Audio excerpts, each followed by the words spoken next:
speakers over here who have been, you can say, reading, writing, and speaking on Pakistan and other South Asian affairs. So let's make it a very fruitful, objective, and productive discussion. Seeing the brighter side, there are, you can say, arguments given that Pakistan has a huge number of youth, what we call the demographic dividend, and energy resources, and the economy is also growing by 3%, 4%, 5%. And China coming to its support on, and particularly in terms of, you can say, CPC and all. So there are lots of positive sides which people speak regarding the good future for Pakistan. But there are concerns, and there are realities, and there are sound logic behind those concerns. The number one is, we have seen that the democracy has always been very fragile, and the democratic setup has never got the very strong roots in Pakistan. And again, what we are seeing today, there are talks about, you can say, some turbulence might be, you can say, happening soon. We don't know, we may be wrong, but our learned speakers will definitely guide us more. So there is, you can say, there is a concern about what will be the army's role, what will be the ISI's role. These are first, you can say, just flag out the issues which are of concern in the immediate future. And then I'll, you can say, request our chairman sir to take it forward. There are issues regarding economic concerns, there are issues regarding tendencies which are separatist tendencies also, they are also rising. US and China both are trying to, you can say, retain their influence or even increase the influence over Pakistan and the policy making within Pakistan. There is crisis within Afghanistan. Newly, you can say, very recently, there is a tussle between Iran and Saudi Arabia, and Pakistan is also caught somewhere in between in terms of, you can say, because it needs support from both, and it is trying to mediate also. Imran Khan has recently claimed that he is trying to mediate between Iran and Saudi Arabia. There is a very recent, you can say, observation which we have seen that is related to isolation of Pakistan on Kashmir issue, which is also a very important issue. And most importantly, using influence among the Muslim nations, Muslim countries. So these are the immediate concerns, and then there are larger issues regarding the population, there are issues regarding education, unemployment, relevance of, you can say, religion in ensuring longevity of a particular country which took birth only on the basis of Islam.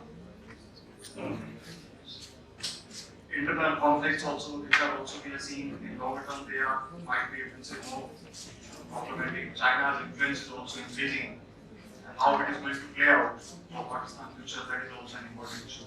So there are plenty of issues on which we will have discussion today. Today we have Professor S.T. Muni. Professor Muni sir is a familiar name in terms of, you can say, when we talk about South Asian affairs, and particularly JNU and the School of International Studies. We are indeed grateful to you, sir. So, having agreed to chair the session today and share your views on the subject. We also have Colonel Sri Dhana Banerjee sir with us. He has been a bureaucrat and worked in the Home Ministry and has extensively studied and researched and written on foreign affairs and also on Pakistan. We also have Sri Pushpendra Kulshrestha, who has been very popular on Pakistan and Kashmir related issues. His videos are also highly popular. He has been traveling all over the country. We also have Colonel R.S.N. Singh, sir, with us. He has work with RAW Home Ministry, and he has also written books and several articles, given lectures on the issue. Thank you very much, sir, and also other speakers and the students. Thank you all. Thank you so much for inviting me to this meeting. When he asked me to come here, I said, yes, I will come to listen. And that's what I want to repeat. This is an interesting subject. It is interesting in the sense that we don't bother about the future of other neighbors. We often bother about the future of Pakistan. And I would say not only we, many other academics, analysts who are interested in South Asia look at the future of Pakistan. I would suggest don't forget there was a time when people were looking at the future of India also. Remember, if you might have come across books and writings like The Dangerous Decades of India, and there were people who are now very sympathetic to us, some of the American scholars, who predicted that India would disintegrate because of its diversity after 1947, would not be able to survive. In the same context, I think some of the people who are otherwise very fond of Pakistan, I would say Steve Cohen, for example, even they have thought of future of Pakistan. Cohen did a book under Brookings on future of Pakistan. There are several articles which have been written about, and there is almost an academic fashion these days to reimagine South Asia, reimagine India, reimagine Pakistan to that extent. I am happy that the organizers have laid down a framework for this discussion, in which we must not look at it either politically or ideologically or emotionally or in terms of the usual dynamics of India, because when you get this subject, the first thought which comes is that you think Pakistan has no future, that's why you're looking for the futures. Let us shed off this kind of a bias or preconceived notion. And I would say look at, if at all, look at the positive side of Pakistan, look at the negative side of Pakistan. And like a Bahi, the account book, see what are your negatives and what are your positives, and then come to a conclusion. Have no mistake, Pakistan is not going to disappear. Pakistan is not going to collapse. What else happens, let us look into it. If at all I feel like reacting, I'll come at the end. I said I would want to listen, and therefore I sincerely would want to listen. And let me start with Banerjee Sahib. I think I respect him and his views on Pakistan. He has done a very deep study of that country, and as objectively as can be done. Besides the policy inputs which he has seen and he has been putting in through history. Thank you, sir. I am indeed grateful to the India Policy Foundation for giving me this opportunity to come before this audience. It is also a great honor to share the podium with Professor Muni, a person whom I respect for his profound knowledge and objectivity about South Asia as a continent. I will focus mainly on domestic issues. The introductory remarks covered a wide gamut of geostrategic issues, but I will talk more about the domestic problems that face Pakistan. It has been customary of late, as the chairman also pointed out, to describe Pakistan as a failing or a failed state with dysfunctional institutions, a collapsing economy, rogue Islamic radicals in civil society and within government institutions, an incoherent political leadership under the vice-like grip of army generals bent on maintaining their grip on decision-making areas, especially in strategic policy and governance, While there may be elements of truth in these descriptions, it would be too hasty to dismiss the existence and geographical presence of a powerful, hostile neighbor in such simplistic terms. Predicting the future can be a risky business. I shall try briefly to look at some key factors which could determine Pakistan's future course: the economic, civil military issues, trends in Islamism, governance, institutions of resilience which may enable Pakistan to muddle through in the years ahead. Pakistan faces a vicious debt trap and the balance of payment situation remains precarious. Last year, the foreign reserves plunged to just over 8 billion in October. It met its debt servicing requirements only by borrowing more, both from the commercial market, domestically and abroad. Its current account deficit widened by 43% to $18 billion in 2018, while the fiscal deficit rose to 6.8% of the GDP. The country's central bank devalued the Pakistani rupee 4 times since December 2017, weakening it by more than 20%. The government's financial administrators realized that they require a bailout of roughly $10 to $15 billion. A fresh IMF bailout package has now been negotiated after serious hiccups for about $6.2 billion. A new set of army-approved bureaucrats had to be brought in. Difficult tax burdens and resource mobilization parameters have been imposed. Much will depend on how this straitjacket is implemented or achieved. Already the business community is cringing and it has come running chief to bail them out, to help them out. But in the short term, it could involve a further devaluation of the rupee, increase in gas and electricity prices, which will have impinging inflationary pressures on food items, which will hurt not only the poor but also the business classes.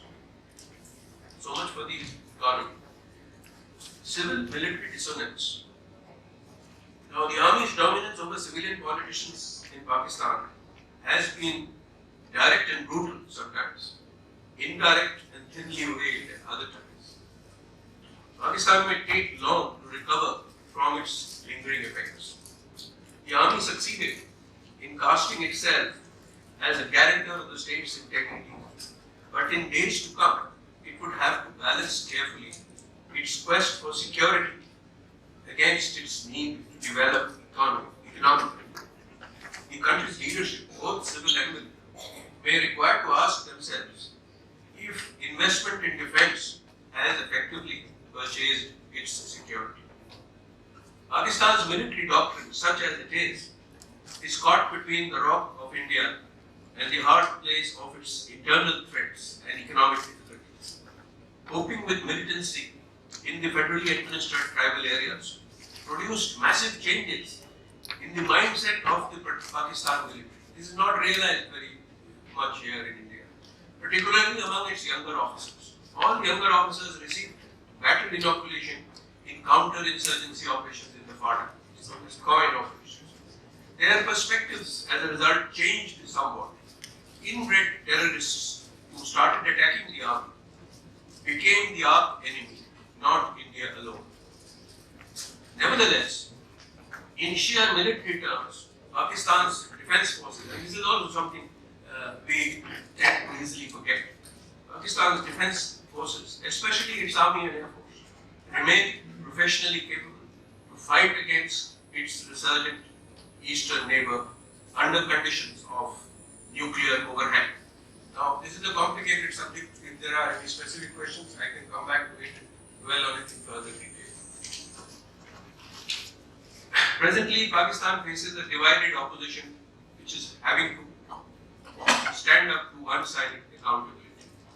The one silver lining lately has been the relatively smoother relationship so far between the civilian PTI government of Imran Khan and the army leadership. When the 2018 elections happened, the military wanted to continue an amenable civilian facade. The outcome suited the army generals to a T, with their protege Imran Khan left just short of near majorities both at the center, in the National Assembly and in the provincial assemblies, especially Punjab, yet able to form government after horse trading with independents and turncoats.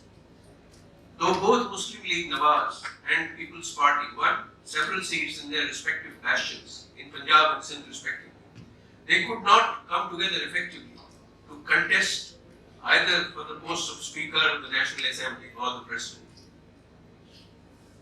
Elimination of corruption resonated as an issue with the urban youth in Pakistan during the elections. Imran Khan came across as a reasonably unsullied, not run-of-the-mill traditional politician. Subsequently, a Damocles sword of accountability, as I mentioned, has been hanging against opposition politicians, seem to be corrupt, notably Asif Zardari and the Sharif brothers. Though implementation of accountability cases by the National Accountability Bureau has been blatantly one-sided, this has lent credibility to the opposition chant of selectivity of the current civilian face to the democratic charade. Relations between the PTI government and the opposition remain fractious and bitter, when perhaps a more sober and statesmanlike approach was the need of the hour. Maulana Fazlur Rahman's Azadi March of October 27 now will be a stern test before the PTI government.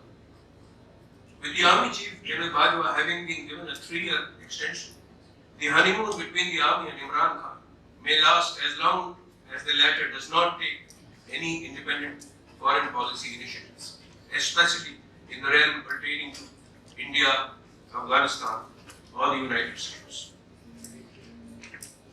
The FATF has prescribed difficult constraints on the funding of proscribed terror outfits, which are being partially and reluctantly complied with by the administration.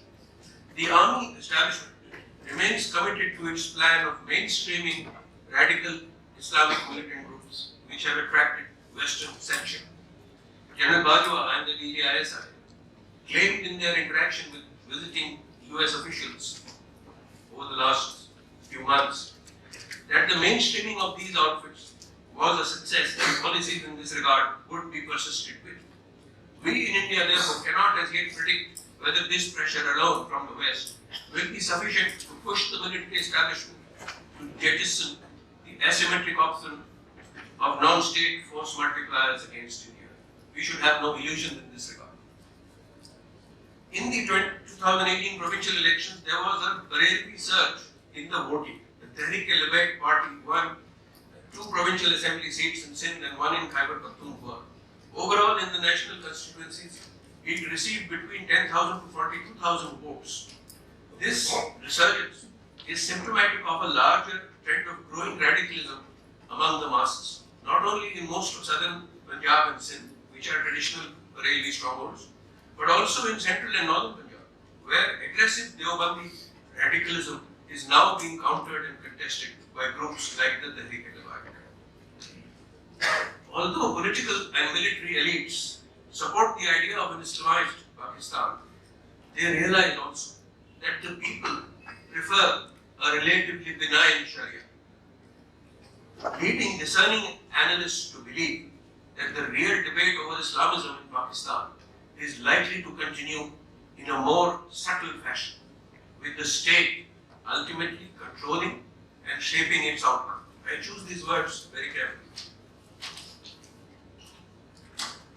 Subnational fragmentation. Pakistan is an ethnically and linguistically diverse state. It will have to keep looking carefully over its shoulder on its cohesiveness and integrity, particularly in the context of vociferous forces like the simmering Baloch resistance and the Pashtun Tahaffuz movement, which will remain thorny issues which could develop adverse momentum from point of view of state stability if not handled with maturity. Environmental degradation, water resource scarcity and climate change will also pose serious challenges, but I believe they alone may not push the country towards the abyss which some Indian analysts predict. There is, as the chairman mentioned, a pronounced youth bulge in Pakistan with potential to be channelized in directions positive or negative. Young Pakistanis remain patriotic, though their religious identity is highly conservative. aware of sectarian and ethnic lineages, but not necessarily extremist, which may sometimes supersede their affinity for the country. But they all display a desire for upward mobility and partiality to emigrate, yet they seem paradoxically enough optimistic about their future. So what of the future? As I see it, the current centre-right government of Imran Khan could hang on in power yet for a while, where the strong military and a weak civilian puppet remain on the same page. It will keep promising milder Islamic values of a utopian Medina, protection of national sovereignty and partial deference to the West. Economic constraints will be sought to be managed through a renewed strategic partnership with the United States, with Chinese and Saudi largesse providing occasional, if inadequate and temporary relief. The gloom and doom scenario was not fully endorsed in the US National Intelligence Council estimates for Pakistan for 2025, which saw a widening India-Pakistan gap in terms of strategic issues in South Asia.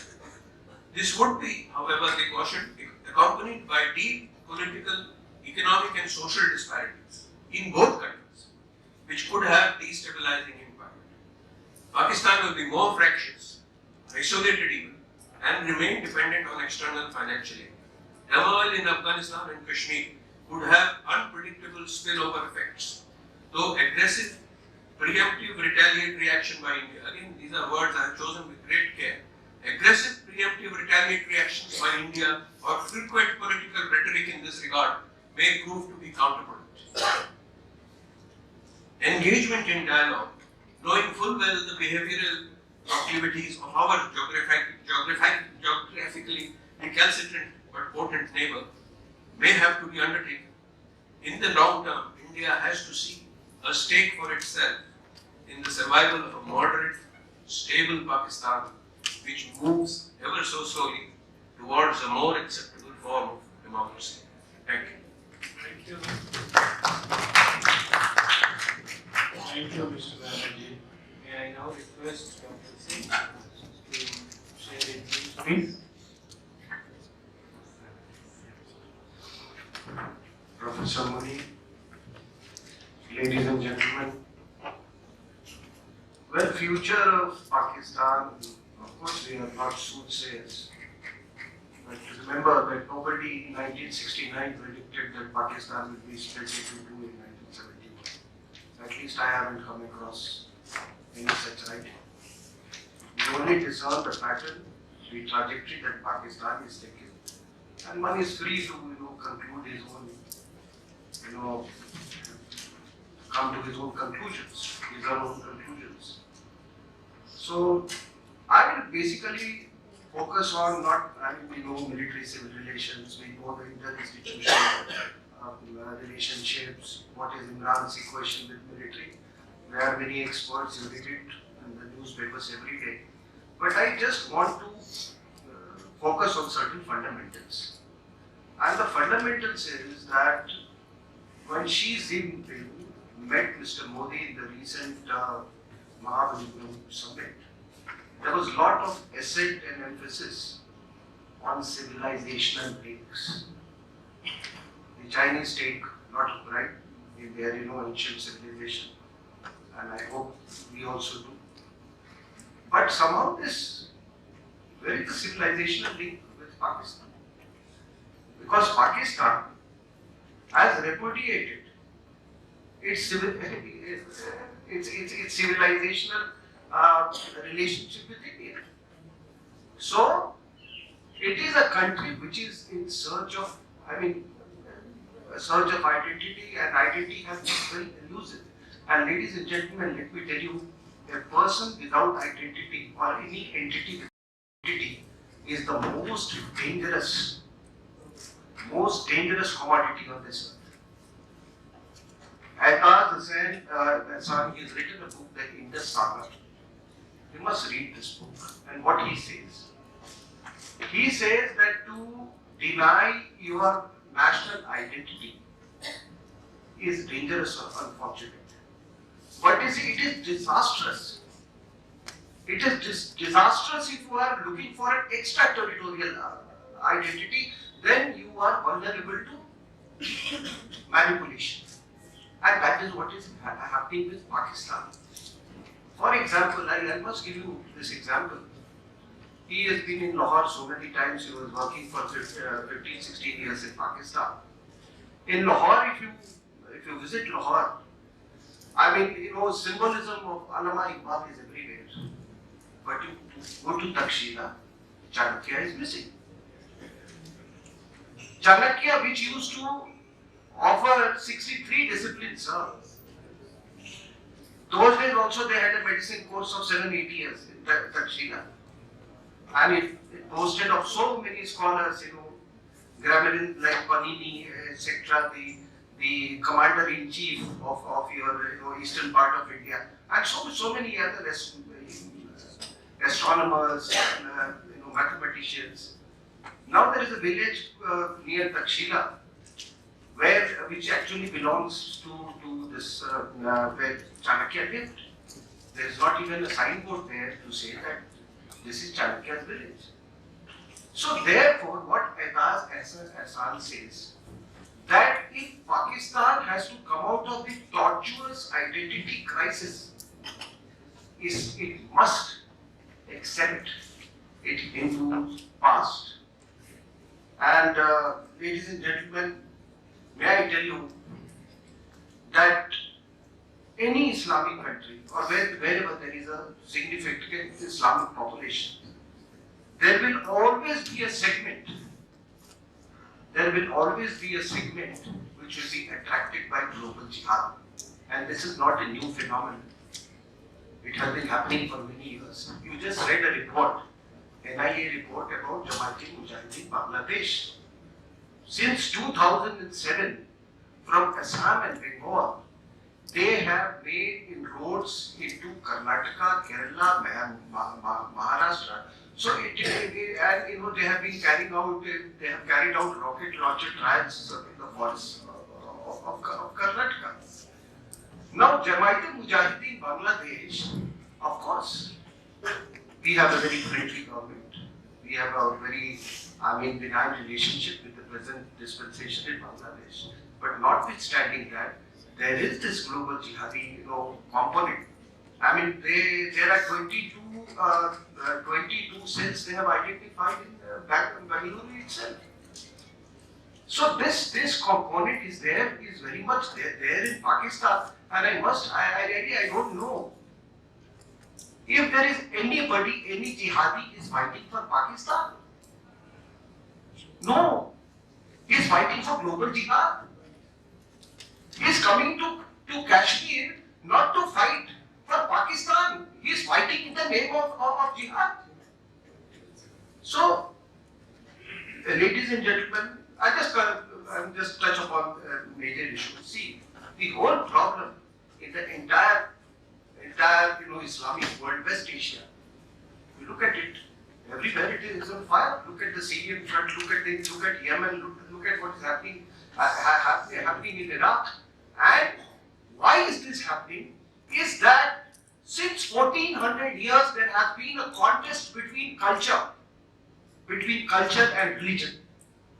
And that contest is very much on in Pakistan as well. Now there is, I and Pushpender, we visit various parts of the country, and I emphasize on this, that religion is very different from dharma.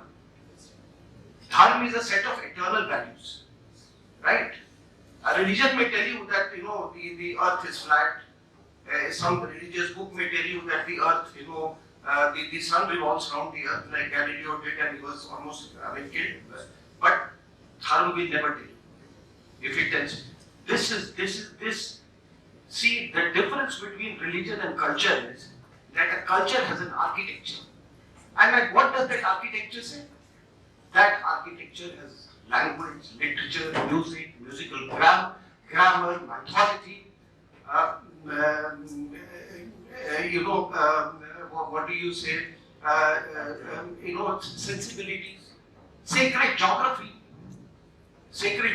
like say Makkah Madinah is a part of sacred geography of that area. But no prophet, no human being, nobody who is born tomorrow and says that I have created, he can say that he can create a new religion. But he does not have the capacity and he does not have the capability to give you an architecture of culture. Right? The same communists. Remember Cultural Revolution? How many people were killed? And today they are boasting of Hakka villages, they're multi-story, made of mud, Hakka buildings in various floors. In first floor they have, they have the domestic animals. In second, fourth floor they have, fodder, and third floor and so on. They live at the top floor. So they are now, boasting about their own. So nobody can say that he has created. Now look at Pakistan. What is its language? And I must tell you what Jinnah said in 1940 Lahore Resolution. Jinnah said that we, a nation of 100 million people, we are different in culture, we are different in civilization, we are different in calendar, we are different in language, we are different in literature, we are different in customs, etc., etc. He said, arts, architecture, this is what he said. You must read it. And then, what does he say? When he about Kalat or Balochistan, when in that cabinet mission, when they gave the memorandum, he says that the people of Kalat do not bear any affinity with India. They are people of Arab origin. The ruling family of Punjab is of Arab origin. Even Bhukti and Mari tribes are not of Indian origin. So how did he, claim Pakistan? That is the problem. And this problem will continue to harm Pakistan. And now let me tell you something.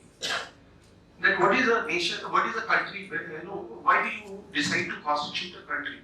Firstly, it must have nationhood. It must have a territory. That territory must have some sanctity. What is the sanctity of Pakistan? It was Maharaja Ranjit Singh who gave the present West Pakistan the shape of West Pakistan. That the British inherited, and later on it was transferred to Pakistan. So these are the things which keep hounding, which will keep hounding Pakistan, and every day, with every passing day, it is becoming more and more acute. Now you see people joining Islamic State from Britain or European countries, or most of the British who are joining ISIS are there of Pakistani origin. Again, the problem of identity, they don't know. They don't know whether they are Pakistanis or they are who they are. Same is the case with Moroccans who are in France. They don't know who they are. In Moroccans, they are not considered Moroccans. In France, they are not considered French enough. So they assume a larger identity. I belong to the Ummah. So what happened? We have to Ummah. Post abrogation of Article 370, Raja Rabbani, a senator, he lamented, hi. The Ummah has deserted us. OIC is no good to us. Firstly, this entire, Captain Rizvi will bear me out, there is nothing called Ummah. And what Jinnah has said, I don't want to go, I can question answer session, what Jinnah has said, that language, literature, all those things that he enumerated in favor of Pakistan, how wrong he was. Ladies and gentlemen, there is nothing called Islamic architecture. There is nothing called Islamic language. There is nothing called Islamic calendar. Today, in Iran, they are observing the Zoroastrian calendar. Urdu. आपने सारे verbs 100% verbs Hindi से ले लिए और कह रहे हैं कि हमने भाषा बना दी. ये हमारी भी भाषा है। तो पाकिस्तान की ये भाषा कैसे होगी Urdu? How is it Pakistan's language? And how many people speak Urdu in Pakistan? Bangladesh was East Pakistan became Bangladesh just on the issue of language. So this contest between culture and religion will continue. The other factor is strategically. Now let me tell you what Xi Jinping and Modi said. In the joint statement, they said that terrorism is a threat to both countries, I mean that is India and China, to our multi-religious and multicultural framework or fabric. This was, of course, this was the indication. It was indication towards Islamic terrorism. They have problems in Xinjiang, but there is the game of what takes priority in your strategic calculations. If Pakistan is isolated today because of jihadi terrorism, it has also enabled China to make inroads into Pakistan. If Pakistan had not been, isolated the manner in which it has done, it would have never been beholden to China the way it is, to the extent of selling its territory to the Chinese. So therefore, I mean the future of Pakistan, if you ask me, I don't know. This identity crisis, it has, West Asia is already gone.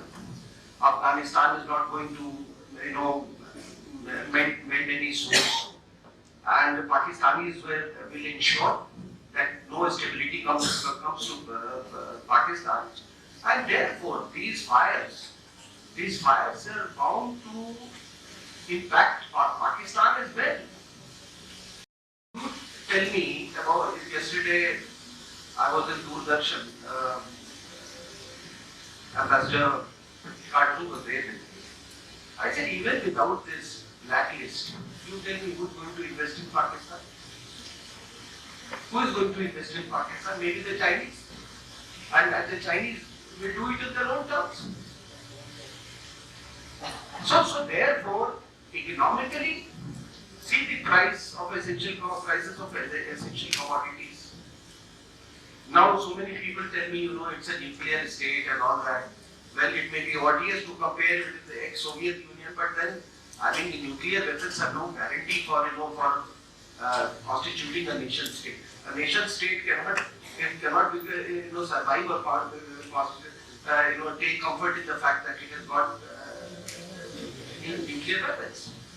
So therefore, the direction, the trajectory is very, very dangerous unless it is addressed by some Masiha, but I don't see which Masiha. Imran, he is himself a jihadi. He is the man who used to fund Haqqaniya Seminary, which is called the Oxford of Jihad. The army, he spoke about the Barelvis, the radicalization of Barelvis. The Barelvis were radicalized just to ensure that the vote bank of Nawaz Sharif slips away. So who will address?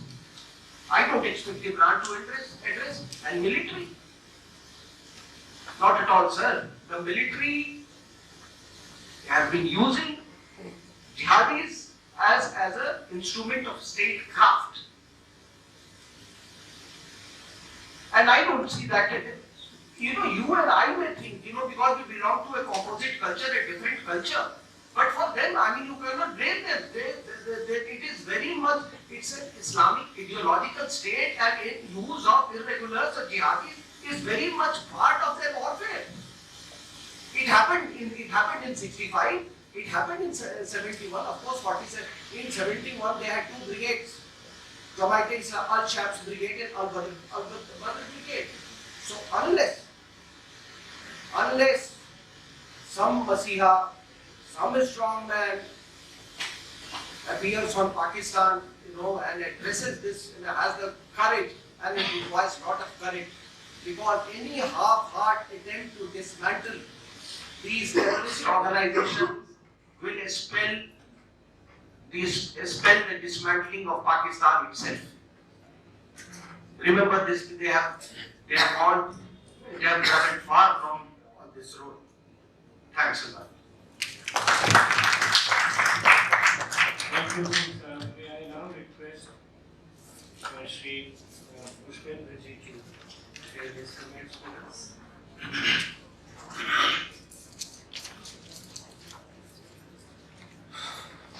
Thank you, S.G. Muni साहब, राणा साहब, RSS Singh साहब।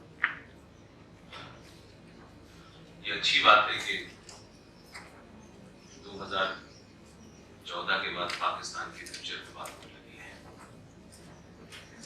क्योंकि उससे पहले पाकिस्तान का future बहुत बेहतर था और पाकिस्तान के फ्यूचर में भारत के अवाम का, भारत के इंटेलेक्चुअल्स का, भारत के मीडिया का बहुत बड़ा रोल था। इसलिए वो फ्यूचर सिक्योर था और अब फ्यूचर कैसा होगा इसकी चिंता 2014 के बाद हुई। मुझे लगता है कि पाकिस्तान के बारे में जब हम बात करेंगे तो ये जरूर ध्यान रखें कि पाकिस्तान बना कैसे था, वजूद में क्यों आया था, कैसे आया था। इसके लिए कुलदीप नैयर साहब की किताब भी पढ़ी जा सकती है और पिछले 70 साल का इतिहास अगर पाकिस्तान का आप देखें तो पाकिस्तान हिंदू और हिंदुस्तान की नफरत में खड़ा हुआ है। ये बात अलग है, इस बात को छुपाने के लिए वो कभी अपने आप को कहता तो है कि वो इस्लामिक रिपब्लिक ऑफ पाकिस्तान है, लेकिन पूरे पाकिस्तान का मतलब सिर्फ इतना ही है, पाकिस्तान मीन्स पंजाब। उसके अलावा पाकिस्तान में ऐसी कोई चीज नहीं है जिसे आप ये कहें कि एक रिपब्लिक देश है, डेमोक्रेटिक देश है। और पाकिस्तान के बारे में हमारे यहाँ जो हमारे डिप्लोमेट्स हैं वो तो क्योंकि उस सर्किल में रहते हैं, कभी न कभी पाकिस्तान की पोस्टिंग हुई होगी, कभी न कभी पाकिस्तान गए। हमारे यहाँ जो हिंदुस्तान में मुसलमान हैं उनके बारे में भी लोगों की राय जो है उतनी ही कंफ्यूजिंग है जितनी पाकिस्तान के बारे में। और हम कुछ राय जो है अपनी ख्वाहिश को खबर बनाने के लिए बनाते हैं, इसलिए हम रियलिटीज पे बात कम कोशिश करते हैं। हमको लगता है कि हम ऐसी तमाम बातें कहें जो सबको अच्छी लगे लेकिन जमीन पे वो न हो। मेरे 12-14 साल के जीवन में उसमें एक इनपुट ये भी है कि मेरी पैदाइश और मेरी तालीम और तरबियत उस जगह हुई है जहां से पाकिस्तान का थॉट शुरू हुआ था। उस जगह का नाम है अलीगढ़ मुस्लिम यूनिवर्सिटी अलीगढ़। मैं वहीं पैदा हुआ हूँ, वहीं पढ़ा हूँ, उस साइकोलॉजी को जानता हूँ। और जब शायद पाकिस्तान के बारे में मैं ये भी नहीं जानता था कि उसकी दारुल हुकूमत क्या है, तब से मैं ये नारे सुनता था यूनिवर्सिटी के अंदर कि अगर हमारी मुसलमानों की बात नहीं सुनी गई तो हमारी आवाज जो है वो सड़क के पार चली जाएगी। और बहुत लंबे वक्त में सोचता था ये कौन सी आवाज है और कौन सी सड़क है और कहाँ जाएगी। लेकिन इस जर्नलिज्म की कैरियर में मुझे 12-13 साल वहां काम करने का मौका मिला। पाकिस्तान के पास यूनाइट रहने के लिए एक आखिरी हरबा था, वो था कश्मीर। जिस इस्लाम पे वो बना है, जिस इस्लाम का नाम लेके बना है, ये तय हो गया जो RSS साहब जिसको बार बार कह रहे हैं कि रिलीजन से ज्यादा कल्चर आइडेंटिटी स्ट्रॉन्ग होती है। इसीलिए पाकिस्तान टूटा। आज पाकिस्तान के सामने चैलेंज भारत से ज्यादा है और जो इंटरनल कॉन्ट्रडिक्शंस हैं उनके बलूचिस्तान के साथ, पख्तूनख्वा के साथ, सिंध के साथ, वो भारत से ज्यादा खतरनाक है उनके लिए। लिहाजा जब तक भारत उनके सामने एक दुश्मन रहेगा, जब तक भारत उनके सामने एक पावरफुल देश रहेगा, तब तक पाकिस्तान को यूनाइट करने में उनको आसानी होगी। जब तक मीडिया बहुत ओपन नहीं था तो बहुत सारी चीजें बाहर से अंदर पता नहीं चलती थी। मैं भी कभी कभी पाकिस्तान जाके सोचता था कि पाकिस्तान जो है वो जो बताया जाता है हिंदुस्तान में, जो समझाया जाता है हमारे यहाँ बड़े बड़े इंटेलेक्चुअल्स, वो यहाँ जमीन पे मुझे नजर नहीं आता। और ये पीपल टू पीपल कांटेक्ट क्योंकि 10 साल रहा, क्योंकि मेरा जॉब पाकिस्तान से था, उस दरमियान में मैंने बहुत सारे ऐसे लोगों को देखा कि जो पीपल टू पीपल कांटेक्ट भी करते हैं, भारत पाकिस्तान की दोस्ती की बात भी करते हैं, लेकिन वही लोग इसमें भी इंटरेस्टेड होते हैं कि उत्तर प्रदेश में बीजेपी को कौन कौन हरा सकता है। वो यहाँ के इंटेलेक्चुअल्स के साथ बैठ करके ये भी डिस्कस करते हैं, वो ये भी डिस्कस करते हैं कि बिहार के अंदर कौन कौन से मुस्लिम इलाके हैं जहां भारतीय जनता पार्टी को आउट किया जा सकता है, जहां आरएसएस के खिलाफ लड़ा जा सकता है। तो मैंने बीच में कई बार लोगों से कहा कि हम इतना बड़ा मुल्क है, इसके आसपास हमारे यहाँ राज है, लेकिन हम पाकिस्तान को बारे में बहुत कुछ कहते हैं, लेकिन मुझे लगता है कि पाकिस्तान के बारे में एक एवरेज इंडियन को कुछ भी नहीं पता है। और पाकिस्तान आपसे नफरत करे या न करे, लेकिन पाकिस्तान को आपके बारे में, आपका जो कास्ट सिस्टम है, इस देश में मुसलमानों की परसेंटेज कहाँ है, कौन सी पॉलिटिकल पार्टीज मुसलमानों के साथ हैं, कौन सी नहीं है, कौन से हिंदू हैं, कौन से ब्राह्मण हैं, कौन से ठाकुर हैं जो आरएसएस के खिलाफ हैं, इन सब का उनके पास एक बड़ा लंबा डाटा है। और उनकी जो पूरी डिप्लोमेसी या पीपल टू पीपल कॉन्टेक्ट होता है वो इन्हीं बुनियादों पे आगे बढ़ता है। अनएम्प्लॉयमेंट की बात राणा साहब ने कही, मुझे अपने दौर में भी साथ साथ नहीं करनी है, लेकिन कभी ये नहीं कहा गया मुझसे कि पाकिस्तान के अंदर अनएम्प्लॉयमेंट है, पैसे की फाइनेंस की क्राइसिस है। 98 में जब अटल बिहारी वाजपेयी ने न्यूक्लियर टेस्ट किया उड़ीसा, उस वक्त पाकिस्तान के अंदर का क्राइसिस बताता हूं जो मुझे वहां के सर्कल से पता चला कि पाकिस्तान के पास पैसा नहीं था टेस्ट करने के लिए। तब पाकिस्तान का एक बहुत बड़ा चैनल है, उसके मालिक की हैसियत हुकूमत के बराबर की है, उसने कहा कि मैं मुल्क को 6 महीने की तनख्वाह की गारंटी देता हूं और आप न्यूक्लियर टेस्ट करें। तो आज अगर हम पाकिस्तान के फ्यूचर की बात करें, तो पाकिस्तान का फ्यूचर जो है एक तो मानता हूं भारत के हाथ में है। भारत पाकिस्तान को लेकर के कितना सुबह से लेकर शाम तक पाकिस्तान पाकिस्तान पाकिस्तान पाकिस्तान करता है, और पाकिस्तान को जिस हैसियत में हमने खड़ा कर दिया, लगता है कि शायद भारत का सबसे बड़ा चैलेंज पाकिस्तान ही है। मैं उसको ह्यूमर में भी कहता हूं कभी कभी। पूरे पाकिस्तान की पॉपुलेशन कोई 20 करोड़ के आसपास है। हमारे यहाँ उत्तर प्रदेश में अकेला योगी 22 करोड़ को संभाल लेता है, और कोई क्राइसिस नहीं होता, और कभी उत्तर प्रदेश के टूटने की बात नहीं होती। लेकिन पाकिस्तान में जो अब बड़ा क्राइसिस हुआ है वो ये है कि पाकिस्तान की जिस इकोनॉमी की हम लोग बात कर रहे हैं, जितना पाकिस्तान का बजट नहीं है, उससे ज्यादा इस्लाम के अंदर जो 5 फंडामेंटल्स हैं, रोजा, नमाज, ज़कात, हज, उसमें ज़कात का कंसेप्ट है, और ज़कात अमीर लोग गरीब को देते हैं। ये बदकिस्मती है कि 57 मुल्कों में गरीबी कोई नहीं है जहां इस्लाम है। उन्हें कोई गरीब नहीं मिलता है तो उन्हें एक ही मुल्क नजर आता है, तो सारी ज़कात पाकिस्तान के पास आती है और वो अनअकाउंटेड होती है। दूसरा, पाकिस्तान की जो सबसे बड़ी इंडस्ट्री है, जिस ज़कात की वजह से ये मदरसे चलते हैं, जब पाकिस्तान बना था तो 400 मदरसे थे, अब लाखों की तादाद में मदरसे हैं, और जिस मौलाना फजलुर रहमान का जिक्र किया उसको वहां मौलाना डीजल के नाम से जानते हैं। लिहाजा एक तो ज़कात है, और दूसरा ये बकरा ईद के ऊपर जो जानवरों की स्कीम होती है, ये आज से कोई 20 साल पहले वो कहा करते थे कि आप इसको हमारे यहाँ से ले जाइए। अब पाकिस्तान में जो लोग उसको लाने वाले लोग हैं, उनकी इतनी भी हैसियत नहीं है कि वो वहां से अपने पैसे से उसको ले आए, तो वो कहते हैं आप हमें यहीं पे दे जाए। उन मुल्कों के अंदर जहाँ इसका कंसेप्ट है कि वो किसी गरीब को देते हैं, वो भी अरबों खरबों की इंडस्ट्री। लिहाजा पाकिस्तान के अंदर जो आतंकवाद जिसे आप कहते हैं, जिसे आप जिहाद कहते हैं, तो उसकी एक सबसे बड़ी वजह ये है कि पाकिस्तान क्रिएशन जो है वो इन्हीं बुनियादों पे हुआ है। लिहाजा पाकिस्तान अब ये भी तय करता है और ये भी सोचता रहे कि कांग्रेस पार्टी के आने से उन्हें फायदा है, समाजवादी पार्टी के आने से फायदा है, लालू प्रसाद के आने से फायदा है। हम इस तनाजुर में वो पूरी पॉलिटिक्स देख रहे हैं। जहां तक पाकिस्तान के आप कहेंगे सोच की बात है, तो मैं नहीं समझता कि 1947 में जिस बुनियाद पे पाकिस्तान बना था उस सोच में कोई फर्क आया है। पाकिस्तान को मैं एक बात के लिए जरूर मुबारकबाद देता हूँ और उनकी तारीफ भी करता हूँ। इंसान गलत हुए सही हो, अगर कुछ उसूलों पे खड़ा है वो तो खड़ा है। उन्होंने पहले दिन से लेकर आज तक कभी इस बात की न कोशिश की, न इस बात के लिए कोई बहुत ज्यादा मुहिम चलाई गई।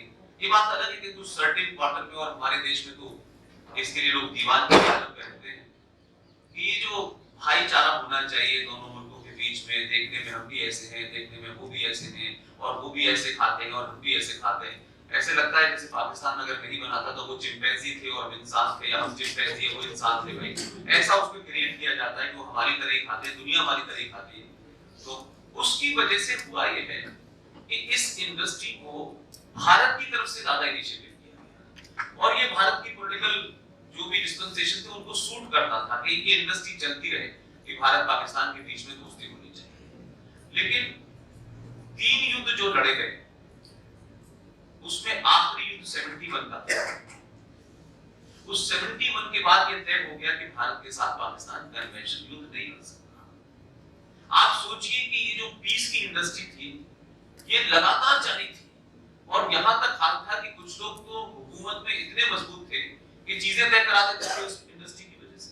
लेकिन पाकिस्तान में मैंने वहां भी कहा, लाहौर के प्रेस क्लब में कहा, पेशावर के प्रेस क्लब में कहा कि भाई आप भारत से दोस्ती चाहते हैं, भारत तो 3 बार आपने हमला किया, 3 बार हमने उसका जवाब ही दिया, ना तो आपकी हमने जमीन कब्जा की, ना ही हमने आपके आर्मी लोगों को पकड़ा और उनको अपने यहाँ रखा।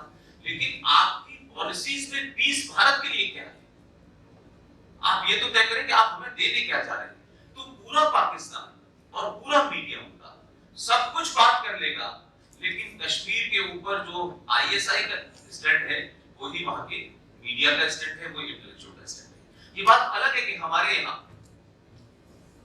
कश्मीर पे भी स्टैंड अलग है हमारे देश के इंटेलेक्चुअल्स का, पाकिस्तान को लेकर भी है, और पाकिस्तान को लेकर के हमारे यहाँ बहुत एक्सक्यूज कहते हैं। और जो लोग ये कहते हैं कि साहब पाकिस्तान जो है वो को लेकर के भारत में बड़ा फोबिया क्रिएट किया जाता है और हमारे यहाँ इलेक्शन उस पर लड़े जाते हैं। मेरे 12 साल में मैंने एक इलेक्शन कम से कम पूरा पाकिस्तान का 2013 का कवर किया। ये बात अलग है कि हमारे यहाँ जो उर्दू जानते हैं वो बोलते नहीं, और जिन्हें उर्दू आती नहीं वो उर्दू पे दावा करते हैं। न तो पाकिस्तान के स्लोगन पढ़ते, न पाकिस्तान की तकरीरें सुनते, न पाकिस्तान के अखबार पढ़ते। जिन अखबारों को पढ़ते हैं वो अखबारों के अंदर वो बात नहीं होती जो पाकिस्तान का अवाम चाहता है। बहुत सारे कुछ लोग होंगे जो इंटेलेक्चुअल्स अपनी एक्टिविटीज में शामिल रहते हैं, जैसे हमारे भी कुछ लोग रहते हैं।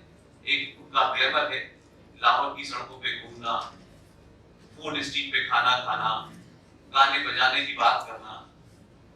मुझे लगता है कि जो आंतरिक बातें कही हैं राणा साहब ने, अगर मैं ये मानता हूँ, मेरा 12-13 साल का एक्सपीरियंस ये कहता है, और एज ए जर्नलिस्ट आपको आसानी ये होती है कि वो आपको कहीं रोका नहीं उन्होंने। और इस 12 साल के अंदर मैं शारदा माता भी गया, मैं बलूचिस्तान भी गया जहाँ अलाउ नहीं होता किसी हिंदुस्तानी को, और पाकिस्तान ऐसा देश है जहाँ सिटी स्पेसिफिक वीजा आपको मिलता है। इस 12-13 साल के अंदर मुझे ये लग गया कि हिंदुस्तान में जो लोग भी पाकिस्तान को हैंडल करते हैं या जो लोग भी पाकिस्तान के बारे में बात करते हैं, उनकी बातचीत और अभी हाल के दिनों तक जो आर्टिकल 35 और 370 पे बात करते थे, एक वर्ग था हिंदुस्तान में, और अभी भी है, कोशिश करी है उन्होंने कोर्ट में जाने की, वो ऐसे लगता था कि आर्टिकल 35 और 370 बहुत कोई खतरनाक चीज है, पता नहीं उसके हटते ही पता नहीं क्या हो जाएगा, ऐसा नहीं होगा वैसा नहीं होगा, और टेबल पे बैठे बैठे ही जंग कर देते थे। जमीन पे हो ना हो, लेकिन इतना डराते थे, लगता था कि शायद ये मुमकिन ही नहीं। ऐसे ही पाकिस्तान के अंदर भी बहुत सारे बातों को ऐसा कहा जाता था। एक बहुत ही लर्नेड पूरी किताब लिखी पाकिस्तान के ऊपर, वो महान कार्य करते थे, हमारे यहाँ की सरकारों को एडवाइस करने जाते थे। प्राइम मिनिस्टर उनको बुलाते थे एडवाइजर। और मुशर्रफ जब यहाँ आने वाले होते थे तो वो यहाँ से जाते थे, इस सरकार की क्या क्या कमजोरियां हैं, इस सरकार की क्या क्या वीकनेसेस हैं जो टेबल पे होगी, वो पहले डिस्कस करके आते थे मुशर्रफ से, और मुशर्रफ साहब को बता के आते थे कि ये आपको करना है, और वो सरकार में प्राइम मिनिस्टर और उनका फॉरेन मिनिस्टर उस साहब से डिस्कस करते थे। वो जिंदा है, बॉम्बे में है, बड़ी किताब उन्होंने लिखी है कश्मीर में। ये जो पूरी इंडस्ट्री है हमारे यहाँ, इस इंडस्ट्री की वजह से पाकिस्तान खड़ा हुआ है, इस इंडस्ट्री की वजह से पाकिस्तान जिंदा है। और मैं बार बार इस बात को कहता हूं कि भाई आप मुझे बताइए, ये मुल्क 21 लाख लोगों की लाशों पे बना, 3 वॉर लड़ी गई, और हम प्रॉक्सी वॉर पिछले 40 साल से 71 से लड़ रहे हैं, लेकिन ये दोस्ती की जो हमारी ख्वाहिश है ये पूरी नहीं हो रही। और जब आप हिंदुस्तान में बात करते हैं मुसलमानों को लेकर, आपके रिश्ते आज भी हिंदुस्तान के मुसलमानों से सही बुनियादों पे नहीं है, होप्स और झूठ पे रखे हुए हैं, जो जरा से में बिगड़ जाते हैं। इसलिए हिंदुस्तान में जितने दंगे हुए होंगे हिंदू मुस्लिम के, उतने पाकिस्तान में भी नहीं होंगे। लेकिन पाकिस्तान का संकट ये है कि पाकिस्तान आपसे ये चाहता है कि हमसे दोस्ती करो, हमारी शर्तों पे करो, और हम अपनी नस्ल को और तुमको उस दौर से जो मुगलों का दौर था तब से लेकर अब तक इंफिनिटी कॉम्प्लेक्स में रखने के लिए अपनी मिसाइल का नाम भी वही रखेंगे, उसको गजनवी रखेंगे और बाबर भी बनाएंगे। लिहाजा हमारे पूर्वज वो हैं जिन्होंने हिंदुओं को माना, जिन्होंने हिंदुओं को दबाया। यहाँ इंडिया नहीं आता, आज भी वहां पर ये संकट है कि ये कहते हैं कि हिंदुस्तान में हुकूमत वो होनी चाहिए जो प्रो मुस्लिम हो, जो मुसलमानों की नाजायज मांगों को माने। वो खूबसूरत है, और अब तो क्योंकि इतनी चीजें ओपन हो रही तो आपको नजर आ रही है। मैं मानता हूं कि पाकिस्तान के फ्यूचर आज की डेट में बहुत ब्लीक है, हालात बहुत खराब है। मैंने लाहौर की सड़कें भी देखी हैं, वो कलमा चौक भी देखा है, वो कुरान शरीफ चौक भी देखा है, जिसकी वजह से इस्लाम को जिंदा रखने की कोशिश की गई है। और इस्लाम पूरे पाकिस्तान में कहीं भी नहीं है। अगर पाकिस्तान का सारा डोमिनेशन है, बस सारा डोमिनेशन है तो वो पंजाबियों का है। पंजाबियों का डोमिनेशन आर्मी में भी है, पंजाबियों का डोमिनेशन ब्यूरोक्रेसी में भी है, पंजाबियों का एजुकेशन में भी है। और जो पाकिस्तान की नेशनल असेंबली है, जिसे आप लोकसभा कहते हैं, उसमें 272 के ऊपर इलेक्शन होता है। 60 सीटें औरतों के लिए रिजर्व है, 10 सीटें रिलीजियस माइनॉरिटी के लिए हैं। उस 272 में टोटल 148 सीटें पंजाब की हैं। तो आप ये कहें कि पंजाब जो है वो छोड़ देगा, पंजाब को अपनी हुकूमत फौज को बचाए रखने के लिए हिंदुस्तान से दुश्मनी रखनी ही पड़ेगी, क्योंकि 3 सूबे जो हैं उनकी एक कल्चरल आइडेंटिटी है। सिंध की अलग आइडेंटिटी है, बलूच की अलग है, पश्तो की अलग है, और तीनों जगह रेजिमेंट चल रहा है पंजाब से। तो आप ये पहली बार हुआ होगा कि पाकिस्तान की आर्मी ने अपने पंजाबियों को टेस्ट करने के बाद एक पठान को पकड़ के लाया। और जिस लाहौर को कहा जाता है कि दुनिया का बहुत खूबसूरत शहर है, इसमें तो कोई नो डाउट, लेकिन कॉस्मोपॉलिटन है। तो इस सब के बावजूद जो पाकिस्तान का सबसे ग्लैमरस आदमी है इमरान खान, वो लाहौर से चुनाव नहीं जीता, वो जीता वहीं से चुनाव। तो उनकी मजबूरी ये थी कि जो दाढ़ी वाले आते थे, जो उर्दू बोलते थे, जिन्हें अंग्रेजी नहीं आती थी, जिनका नाम दुनिया में नहीं था, इसलिए इमरान खान का सिलेक्शन किया गया कि ये इसका नाम है पूरी दुनिया में, और ये क्लीन शेवन आदमी है, ये विदेश से पढ़ के आया है, इस छवि का इस्तेमाल किया। लेकिन जो पूरा जो कैसेट है जो आर्मी चलाती है, इमरान खान को भी वही करना पड़ रहा है जो पाकिस्तान की आर्मी चाहती है। कश्मीर जैसे जैसे सॉल्व होगा, कश्मीर के अंदर पाकिस्तान के जो प्रॉक्सीज हैं, वो हुकूमत में भी है, वो आतंक में भी है, वो हुर्रियत में भी है, वो यूनिवर्सिटीज के अंदर भी है, वो प्रोफेसर्स भी हैं। जैसे जैसे उनकी गिनती कम होगी, पाकिस्तान डिसमेंटल होगा। पाकिस्तान को अगर आपने कश्मीर के मुद्दे को हटा दिया, तो जो उनका ग्लू का काम करता है कि कश्मीर की वजह से पूरे पाकिस्तान को एक रखते हैं, और कश्मीर में मुसलमानों के साथ ये हो रहा है, वो तीनों सूबों को बताते हैं। आज के इस मीडिया में उस खैबर पख्तूनख्वा को भी पता है, बलूचिस्तान को भी पता है, उनकी हरकतें भी आपको पता है। लिहाजा मैं मानता हूँ कि जो बार-बार एक हमारे यहाँ लॉबी कहती थी कि स्ट्रॉन्ग पाकिस्तान भारत के हक में, मैं तब भी इस बात के खिलाफ था और आज भी इस बात के खिलाफ। पाकिस्तान का क्रिएशन मुल्क बनाने के लिए नहीं हुआ, पाकिस्तान का क्रिएशन इस देश में हिंदुओं के प्रति जो नफरत थी उस पे हुआ था। वो नफरत आज भी जारी है कि आप 29% हिंदू थे, वहां घट के 1.5% रह गए। और हिंदुस्तान के मुसलमानों की चिंता पाकिस्तान को हमसे ज्यादा है। तो ये जब तक रहेगा तब तक बात नहीं बनेगी। लिहाजा पाकिस्तान के फ्यूचर के बारे में चिंता होनी चाहिए, क्योंकि सच में पाकिस्तान का फ्यूचर 2014 के बाद से खतरे में है। और अगर ये खतरे में है तो होना चाहिए। पाकिस्तान के बारे में हम जरूर कह सकते हैं कि इसे डिस्ट्रॉय नहीं करा जा सकता, लेकिन पाकिस्तान को नेपाल और बर्मा तो बनाया जा सकता है। बहुत बहुत शुक्रिया।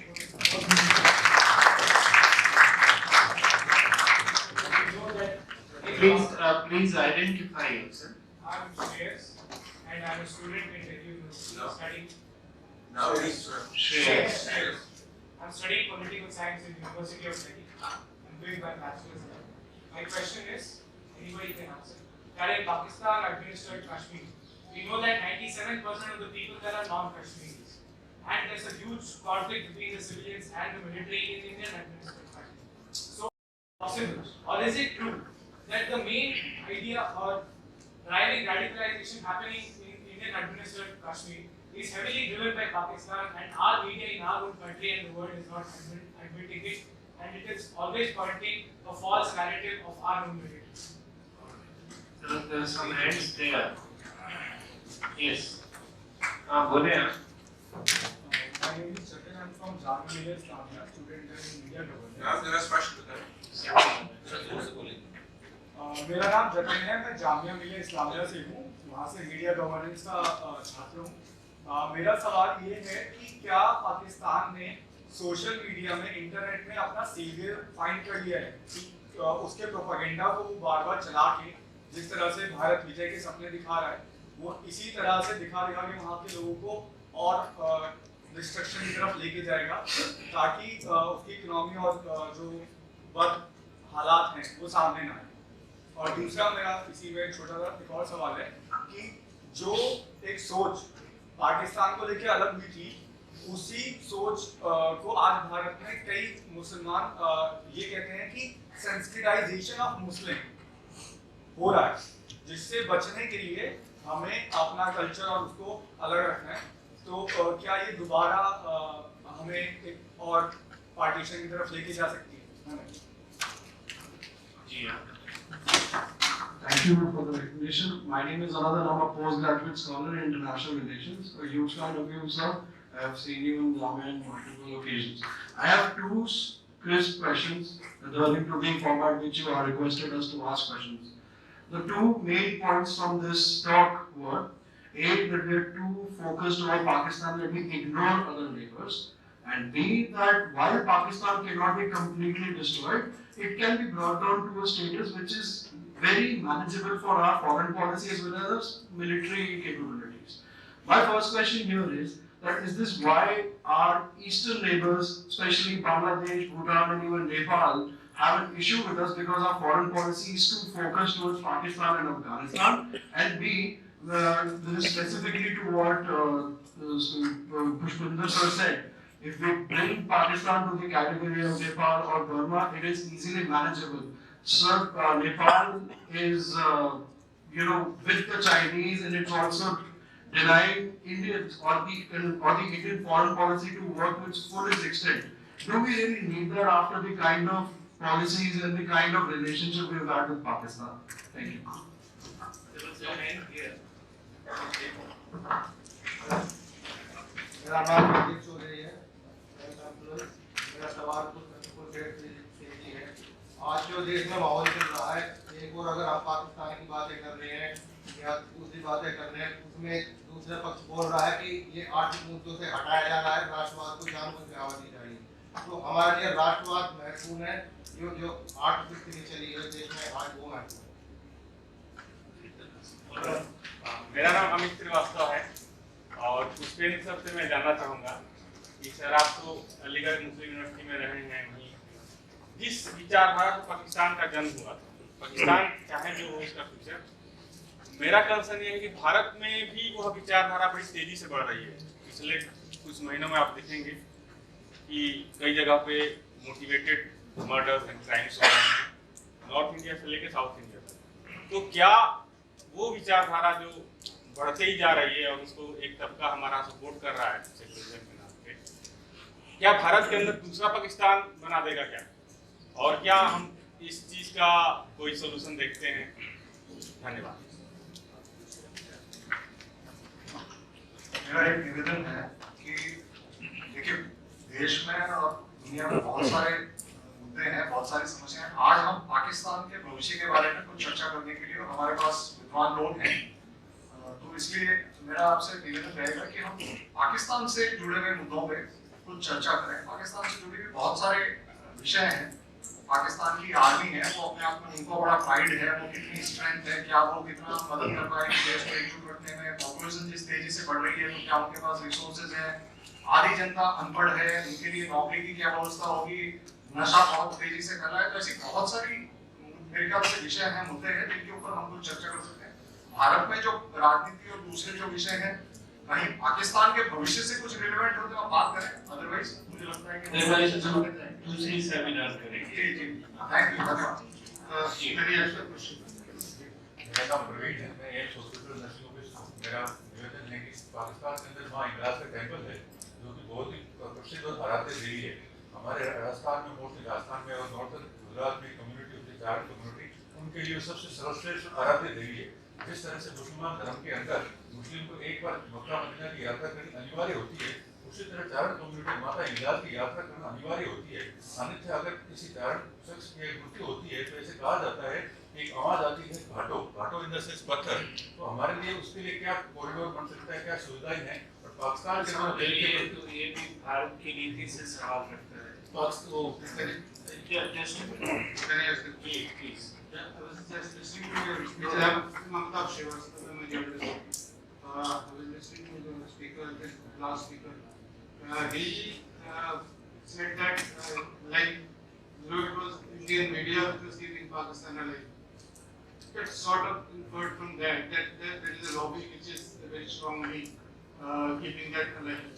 So I would like to know how much of cleansing this media will be needed to, destabilize Pakistan.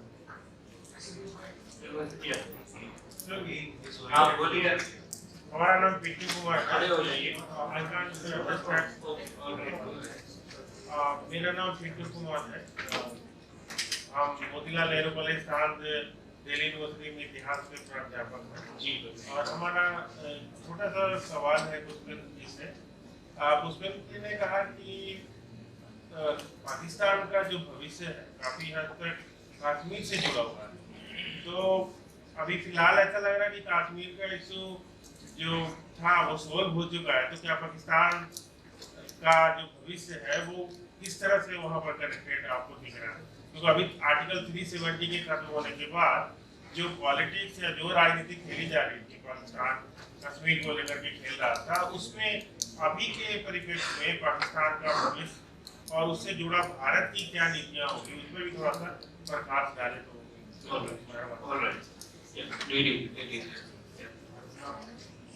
जी आप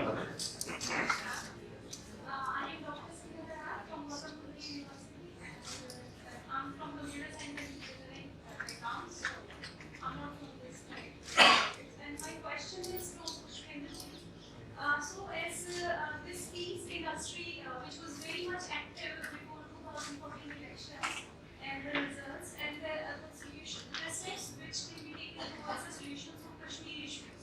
So if we see so that it may lead Pakistan towards bankruptcy, and especially in the situation when we see the scenario where Sindh, Balochistan and Northwest province may get a elected area. And can we see it happening that 11% erstwhile Hindus who were poised to embrace Islam may get a fair chance to return to Hinduism back, and especially after the disintegration and the weakening of Pakistan, which we can see in the near future. I'm coming in. My name is Pushpak and I'm doing my PhD at the Center for International Law. I have two questions, and one is a little technical one. I will direct the questions to Dr. The first question is, generally speaking, what are the bases along which we analyze the future sustainability of a country, the tourism place, etc.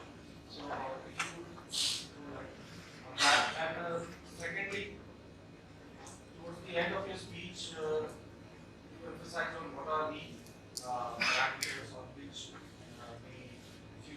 democracy in Pakistan unites. My question is, why insist on democracy? Why is it preferable to have a democratic regime rather than So we come here. आप बोल चुके हैं.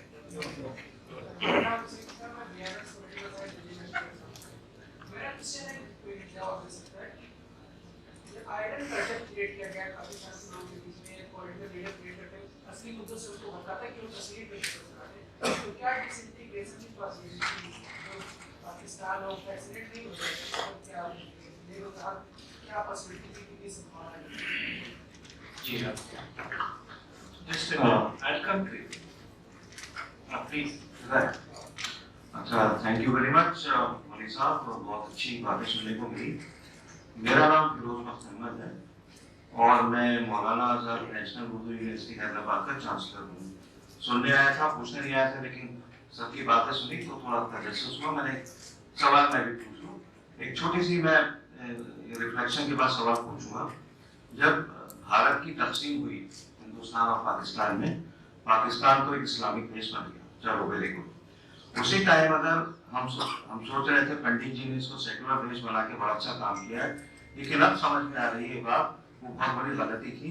उस वक्त हिंदुस्तान अगर एक हिंदुत्व देश बन जाता, वाहिद एक हिंदू देश बन जाता, तो ये जो मुसलमान मारे गए कांग्रेस के राज में 50-60 साल के राज में, छोटे बड़े 2 लाख दंगे हुए, अगर ये हिंदुत्व देश होता तो इतने मुसलमान नहीं मारे जाते, मुसलमान महफूज रहता.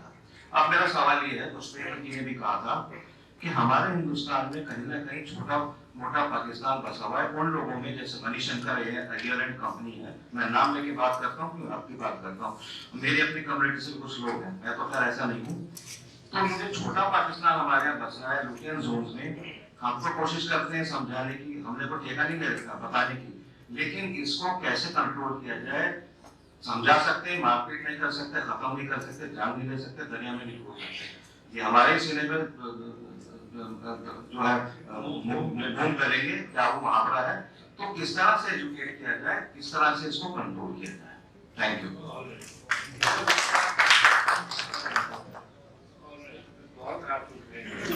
I think you should be very fast. मैं दोबारा नहीं.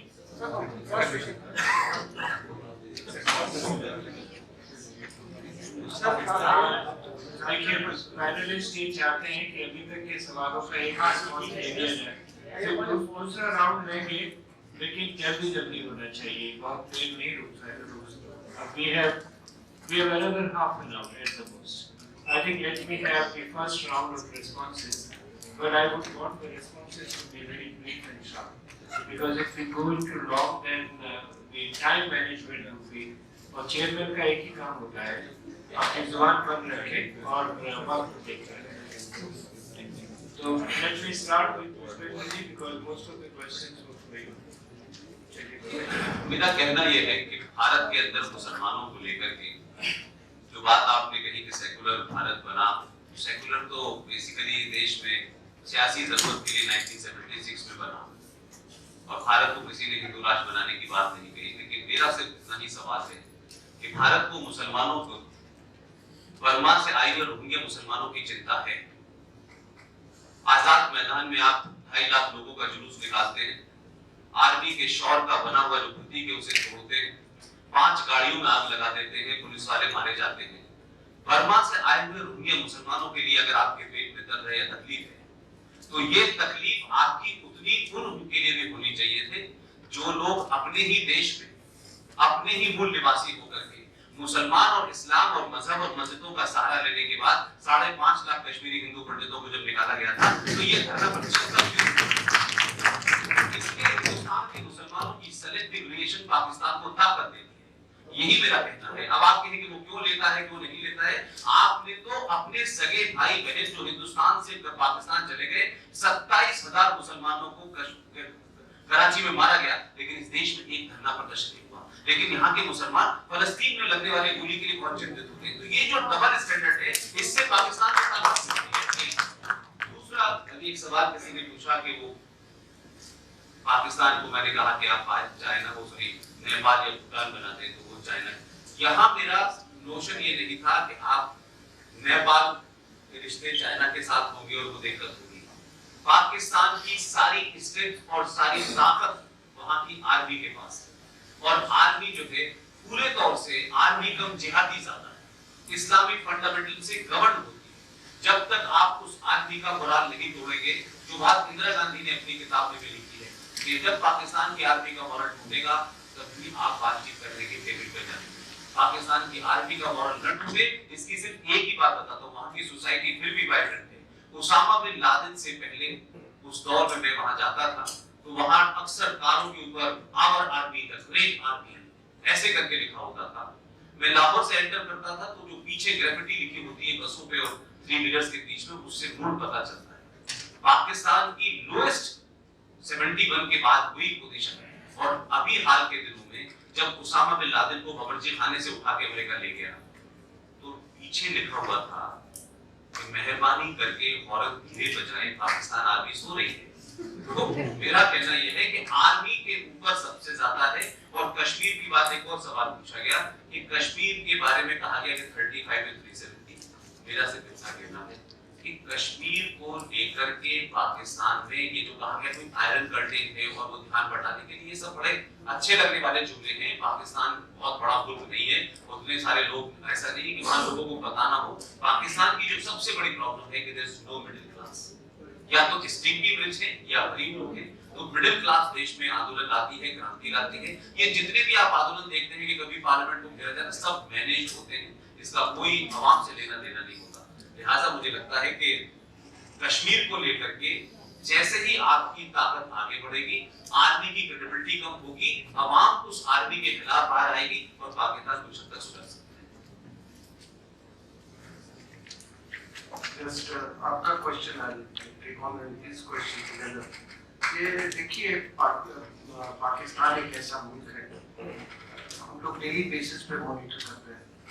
इस्लामोफोबिया अगर दुनिया में कहीं सबसे ज्यादा है तो पाकिस्तान के अंदर। सन 47 से लेके अभी तक यही जंग चल रही है कि कौन असली मुसलमान है और कौन असली नहीं है। जिन्ना बहुत गंवार आदमी था, अनपढ़, अंग्रेजी बोलता होगा अच्छी। आप बताओ साहब, उसने क्या बोला था? मोहम्मद बिन कासिम ने बुनियाद रखी थी पाकिस्तान की, एक रेपिस्ट था और ये शिया था। इनका तो हीरो होना चाहिए था, इमाम हुसैन होना चाहिए था, इमाम अली होना चाहिए था, राजा ताकि होना चाहिए था। लेकिन उसने मोहम्मद बिन, और उस जिन्ना के आज शिया ये बैठे हुए यहाँ पे रिजवी साहब, एक गिलगित बाल्टिस्तान जाते रहे, इनके रिश्तेदार काफी के रहने वाले हैं। आज उनका क्या हाल हो गया है? हजारा लोग वोट में भाग रहे हैं पाकिस्तान से। वहां पे कहते हैं कि कोई भी हजारा जो कि चल फिर सकता है वो पलायन कर रहा है देश से। आप ये अहमदिया का कोई बहुत, जैसे हमारे यहाँ आइडेंटिटी कार्ड्स बन रहे हैं तो मैं जल्दी जल्दी बोलूंगा, वहां पर भी CNIC computerised national identity cards. आपको मालूम है साहब कि 10,000 लोगों ने, रिटायर्ड लोग थे, उन्होंने उस सर्वे के और दौरान उन्होंने कहा कि उन्होंने अपने आप को जॉब लेने के लिए सुन्नी दिखाया था। फिर बाद में जब रिटायरमेंट के बाद उन्होंने कहा कि हम अहमदी हैं। हिंदुस्तान में कब से इस्लामोफोबिया सबसे ज्यादा पाकिस्तान, उसका कारण ये है कि हमारे यहाँ एक पूछोगे तो काट देंगे, तुमको सलमान रश्दी बना देंगे। आज भी वहां पे ब्लास्फेमी के अपलॉज पूछोगे तो काट देंगे। ये चीज जब तक, भाई हमने तो टेलीविजन पे रामायण दिखा दिया, महाभारत दिखा दिया, सब कुछ दिखा दिया, क्या आपके पास कुछ दिखाने को नहीं है? आप तो गाली दे दो, जिसको दे दो, हमारे लिए सब ये है। आप माता सीता के बारे में कुछ भी बोल दो, और हमारे यहाँ कई ऐसी परंपराएं बहुत कुछ बोली जाती है।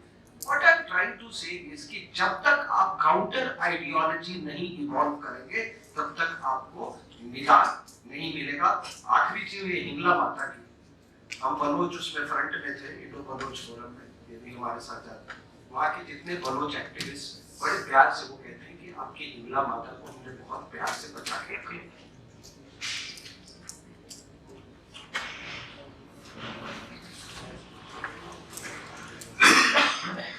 There are two specific questions regarding Pakistan which I will address. One is about the social media there. You see, use of social media there is just the same for the youth anywhere else in the world. The only problem is they have to look back over their shoulder more carefully than others, because the army has a very strong and overpowering capability to control social media and to punish recalcitrant elements who are questioning the state or the system or the authority domains. That is the only qualification. The case of Aisha Mulalai is there. She had to run away to America ultimately because she questioned the molestation of a woman in Pashtun Tahfuz movement area by an army soldier. It's just an example. There are so many journalists who have faced the ire of the army there, and they have attracted adverse attention through social media. But apart from that, social media is fairly free. Even the army itself, the ISPR, makes a very sophisticated use of social media there to denigrate India or issues that are dear to India. Your question about cohesiveness, well, these are indices which are specified in any theory. The ability to maintain territory, economic, general stability, relationship between their ethnic communities. All these factors go towards building cohesiveness, also relationship with neighbors. So, at any moment where foreign investment conditions are assessed, whether this country is capable of being good for investment or not, like Moody's ratings and other things, they look at threat and risk assessment factors from this perspective all over the territory of the state. And this is done in a very scientific and self-specific and,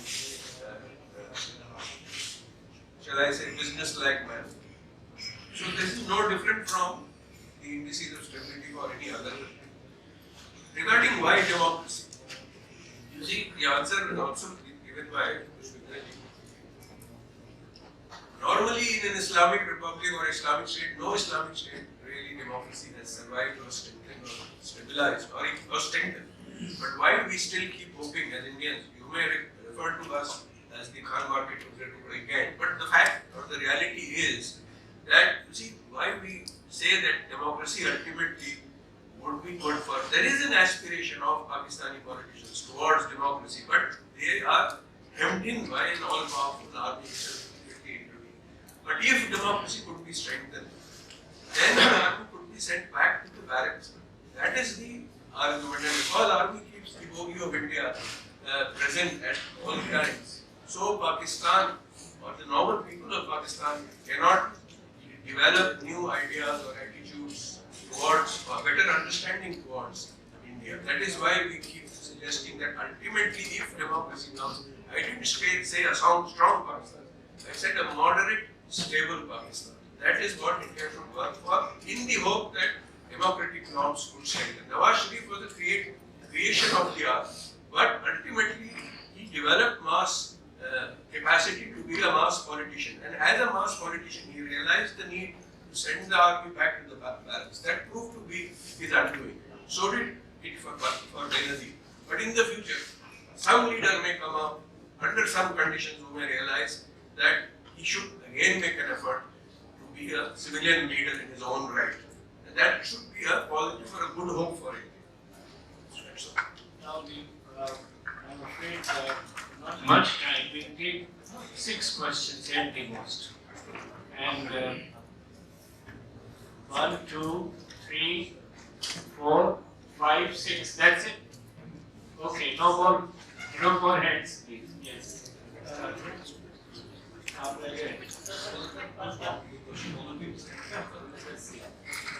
Otherwise, we'll go on until 9. So my question, I have two questions. One is on the future. एक सवाल पूछिए ना, एक दो if India tightens its borders with respect to trade, will Pakistan implode because of the threats already present inside? Yes. मेरा नाम मयंक सिंह है. मेरा क्वेश्चन ये है कि हमारे देश में जब पाकिस्तानी कलाकार काम करने आते हैं, यहाँ से जाने के बाद फिर हमारे देश में वो लोग जहर उगलते हैं. क्या हमें आर्थिक रूप से बंगाल पाकिस्तान देश की मदद तो नहीं कर रहे? हमें बंद कर देना चाहिए, सोच में जाना चाहिए कि ऊपर भी नहीं लगा रहे. मेरा सवाल ये है. We have discussed everything as India and Pakistan. But I think there are few things like Afghanistan and Saudi Arabia which actually controls Pakistan, and we have not discussed anything. Yes. My first question is how much the future of Pakistan depends upon the current political dispensation, either it is current or the past. Whether it is Congress Dispensation where? in India. How much it depends upon the political dispensation in India. And second one, I heard a lecture of National Security Advisor Mr. Ajit Doval. He said earlier that if Pakistan lose another Mumbai, they will lose Balochistan. So is it possible, and if possible, how? Okay. One was here. मैं आनंद करूं मुझे मेरा question है basically जो पाकिस्तान रहा है वो एक बरेलवी मूवमेंट रहा, लेकिन उसके बाद जो पाकिस्तान में और रेडिकलाइजेशन हुआ है अभी कुछ सालों में, तब शिया सुन्नी जो स्किज्म है विद इन इस्लामिक वर्ल्ड वो पुराना हो चुका है। अब जो नया स्किज्म खड़ा हुआ है वो विद इन इस्लामिक जूरिस्प्रूडेंस जो है, जिसमें वहाबी जो है बहुत तेजी से उभर के आया है, खासकर जो सऊदी वगैरह के फंडिंग से जो मदरसे वहाँ खड़े हुए हैं। तो जो बरेलवी और वहाबीज के बीच में अब जो कंटेस्ट होगा वो पाकिस्तान के फ्यूचर को किस तरीके से शेप करेगा?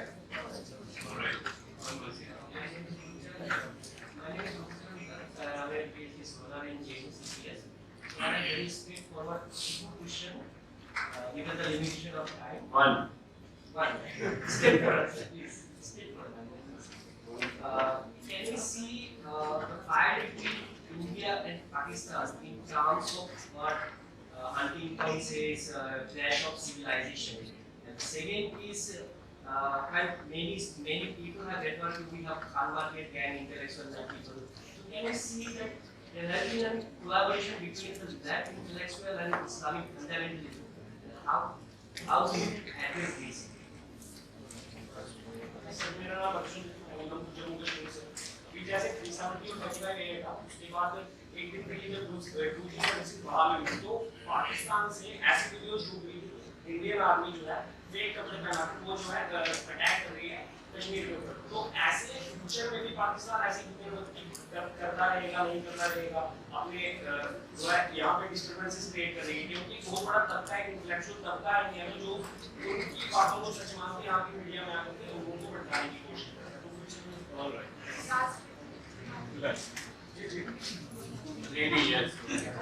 Thank you, Chair. I hope Shweta sir remembers me. I am Divya Rajdan from IDSA and spokesperson of Roots in Kashmir. Hi, sir. So my question is, amidst of Imran Khan's initiative to unify the entire Muslim world against the loss of special status in J&K, do you think PM Modi's upcoming Saudi visit might change the game in the strategic scenario? Alright. No more questions. Please I go back to the panelists and let me this time start with Mr. Banerjee. Thank you. Let me address the question about the Bareilwis and the Wahhabis. You are very right. In fact, I hinted at this in my presentation. You see, the Bareilwis have come up themselves or through the instigation of certain forces to combat growing militancy of the Deobandi Wahhabi alliance. The Ahle Hadith is another force which has mitigated the Shia Sunni schisms in Pakistan because they don't believe in sectarian Shia Sunni struggles. Overall, the state will control the pattern of this struggle that will unfold. So the state always retains, the Pakistani state, by which I mean the military, it remains in control of such trends which it can modulate according to the situation that will, evolve, as long as the unforeseen situation of an Islamic sort of uprising against the army does not happen. But that is still very, very remote possibility as of now. So they will control the pattern of Islamic contestations in that country. That's my view. Secondly, regarding Mr. Doval's claim about similar thing to 2611 leading to Balochistan. I think there is a certain element of rhetorical claim in this. It may be difficult to do that. Balochistan movement is a simmering dissonance as of now, and it will take a long time to rectify into a major separation. Our difficulty, the lack of parallel is to the Bangladesh situation is that there is no territorial continuity between India and Balochistan. So that makes the problem a little difficult. Then,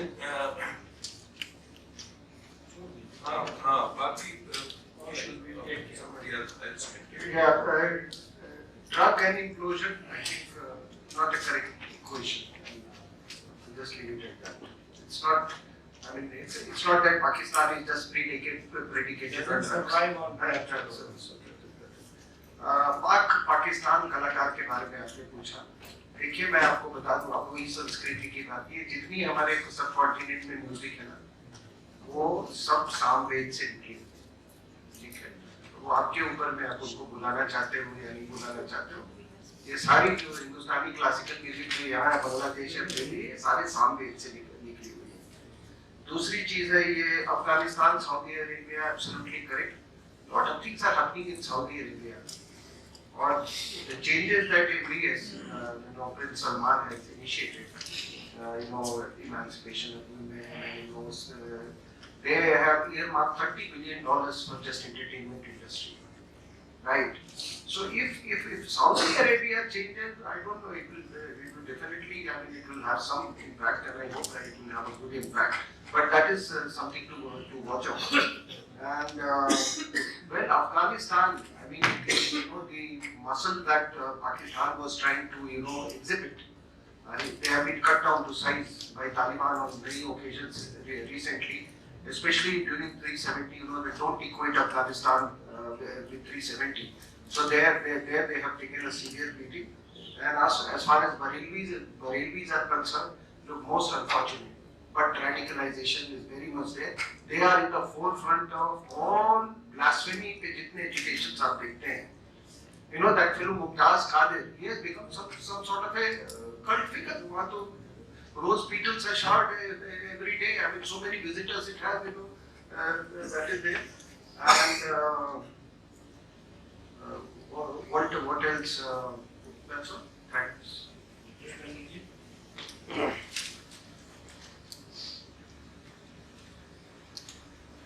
उम्मा का concept जो है वो हवा हो गया इस बार, और उम्मा मिल नहीं रही इमरान खान को, ढूंढ रहे बेचारे। तो ये जो उम्मा का कंसेप्ट था, ये भी आप नॉन इस्लामिक देशों को डराने के लिए करते थे। अब रियलिटी ये है कि तेल की मिकदार कम हो रही है, तो जैसे जैसे तेल का पैसा कम होगा वैसे वैसे अकल ज्यादा आएगी। मुझे लगता है कि पाकिस्तान को लेकर के जो कहा गया कि हम एक मॉडरेट स्टेट चाहते हैं, पाकिस्तान मॉडरेट स्टेट कभी बन ही नहीं सकता। आप उसकी जेनेसिस में जाइए, टर्की बना, वापस लौट गया, टर्की इतने लंबे समय तक रहा। मॉडरेट स्टेट इसलिए नहीं बन सकता कि जब वो इस्लामिक रिपब्लिक ऑफ पाकिस्तान बना था, तो आज भी पाकिस्तान में अजीब कलाकारी है। वहां कभी आज तक रेप नहीं हुआ, कोई चोरी नहीं हुई, कोई डकैती नहीं हुई, कुछ हुआ ही नहीं, क्योंकि इस्लामिक स्टेट के अंदर जो अदालतें कॉन्स्टिट्यूशन के थ्रू चलती हैं, जो जोगिंदर नाथ मंडल लेके आए थे भारत में, उस संविधान में 90% मुसलमान जाता है कोर्ट में, और एक भी इस्लामिक मुसलमान जो है वो ये नहीं कहता है कि मुझे फैसला शरीयत कोर्ट के लिहाज से चाहिए, इसलिए वहां कोई चोरी हुई नहीं आज तक। लिहाजा ये पाखंड है कि आपने इस्लामिक राज तो बनाया, तो बनाइए तो फिर सऊदी अरब की तरह फैसला कीजिए, पूरा इस्लाम नाफिज कीजिए। जैसे हमारे यहाँ के देश के मुसलमानों का एजेंडा है, हमारे यहाँ के मुसलमानों को सिविल मैटर के अंदर इस्लाम चाहिए और क्रिमिनल मैटर के अंदर तो ये पाखंड हमारे यहाँ भी हुई है, ऐसा नहीं है, नई बात है, लेकिन हम इस्लामिक नहीं है, लिहाजा वहां कोई मांग भी नहीं करने जाता। इतने ईमानदार है भारत के मुसलमान, किसी कोर्ट में नहीं कहा कि शरीयत के तहत हमें चाहिए, वो तलाक भी शरीयत के तहत नहीं देने जाते थे। लिहाजा एक और दूसरी बात यह है कि भारत की पार्लियामेंट में 1994 में पीवी नरसिम्हा राव की सरकार के दरमियान में में जो एक बात बता रहा हूँ, जो बात अभी कही गई कि कौन सी वो लॉबी है भारत के अंदर। 1994 में भारत की पार्लियामेंट के अंदर पीवी नरसिम्हा राव के जमाने का रेजोल्यूशन पास हुआ, कहा भारत और पाकिस्तान के बीच में कश्मीर एक समस्या है, और उन्होंने उसमें अगली लाइन ये जोड़ी कि समस्या सिर्फ इतनी है कि जो पाकिस्तान ने कश्मीर में कब्जा कर रखा है उसे वापस ले लें। आप इस घटना के बाद से सिंह साहब का ये आइडिया है, ये थॉट है, आप सोचिए कि 1994 में भारत की पार्लियामेंट ने इतना बड़ा रेजोल्यूशन पास किया पाकिस्तान के खिलाफ। आपने इस देश में किसी से पूछा कि इंटरनेट नहीं चल रहा है? इस देश के अंदर कोई मीडिया के अंदर हड़कंप हुई? इस देश के अंदर और पाकिस्तान रिएक्ट किया? लेकिन सरकारों के बदलने से ये है कि भारत ने आज भी अपने इंटरनल मैटर को ठीक किया है। 35 या 370 was nothing to do with Pakistan. लेकिन इसके करने के बाद आप भारत के अंदर जो लॉबी है, भारत की पॉलिटिकल पार्टीज की जो चुप्पी है, मुसलमानों की जो चुप्पी है, रेडिकल लोगों की जो चुप्पी है, पाकिस्तान के अंदर जो घबराहट है, सिर्फ इसलिए कि सरकार बदली। इसका मतलब है कि इतना बड़ा रेजोल्यूशन पास किया गया, सरकार में लोग बैठे थे, लेकिन उनको पता था कि हमारे लोग हैं, कोई फर्क नहीं पड़ने वाला, रेजोल्यूशन पास करके धूल में रख दिया जाएगा। इन्होंने उसी रेजोल्यूशन को उठा के धूल झाड़ के पास कर दिया, लिहाजा बॉम्बलाट अंदर भी होगा।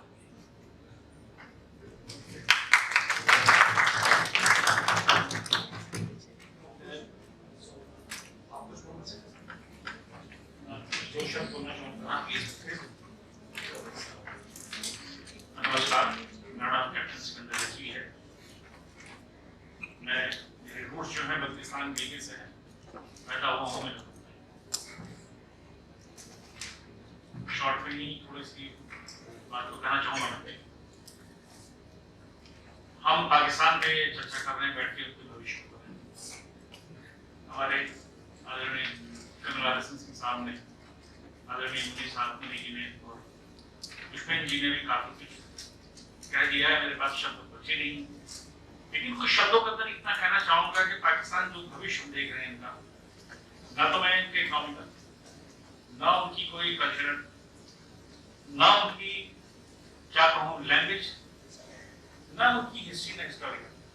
पाकिस्तान अभी ही टुकड़ा हो चुका है। अगर आप गौर से देखिएगा, उसके नक्शे को उठा करके देखिएगा, अंदर टूटन शुरू हो चुकी है, वो टूट रहा है। बलूचिस्तान में तो आपको पता होगा, यहाँ पे जिक्र नहीं है, मैं जिक्र करना चाहूंगा, क्योंकि बल्तिस्तान जो उत्तर का क्षेत्र है, जो हमारे लद्दाख से मिला हुआ है, वहां भी काफी समय से अपराइजिंग हो रही है, काफी समय से वहां पर अलग होने की समस्या है।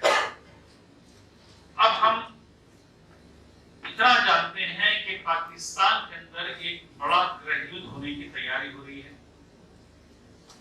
और वो गृह युद्ध इस तरह का है कि बलूचिस्तान तो लड़ रहा है, नजर भी आ रहा है, गिलगित बल्तिस्तान भी शुरू होने जा रहा है।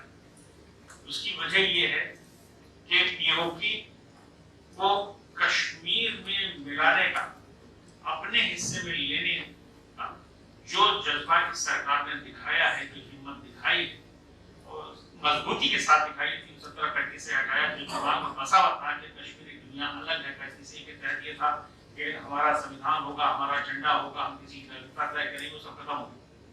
चंद मिनटों में खत्म हो गई। उससे हौसला बढ़ गया है गिलगित बल्तिस्तान को। अब छन में जो भी खबरें आ रही हो, ये आ रही हैं कि गिलगित बल्तिस्तान वाले कह रहे हैं कि भाई अगर पीओके तो जा ही रहा है तो हम लोग क्यों ना चले जाएं, हम भी जाएंगे। एक शब्द कहूंगा यहाँ पर, मैं 1980 में होकर आया था अपने परिवार से मिल करके, अपने रिश्तेदार से मिल करके आया था, 4 महीने रहा था इस कल। तो वहां पर मैंने जाकर देखा था घरों में, हर घर में दोपहर के खाने पे 10-10 रोटियां बनती हैं और रोटियां रख दी जाती हैं। तो मैं बड़ा हैरान होता था कि ढेर लगती थी। मैंने पूछा अपने रिश्तेदारों से कि ये 10 रोटियां क्यों बनती हैं? कहने भारत की सेना के इंतजार हो रहा, जब आएगी तो वही तो होगी ना।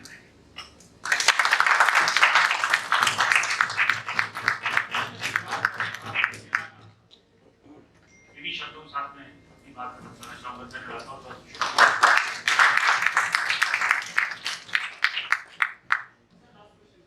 Any no questions? No,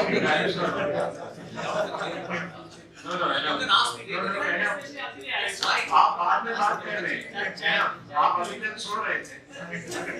Sorry, please it's all right.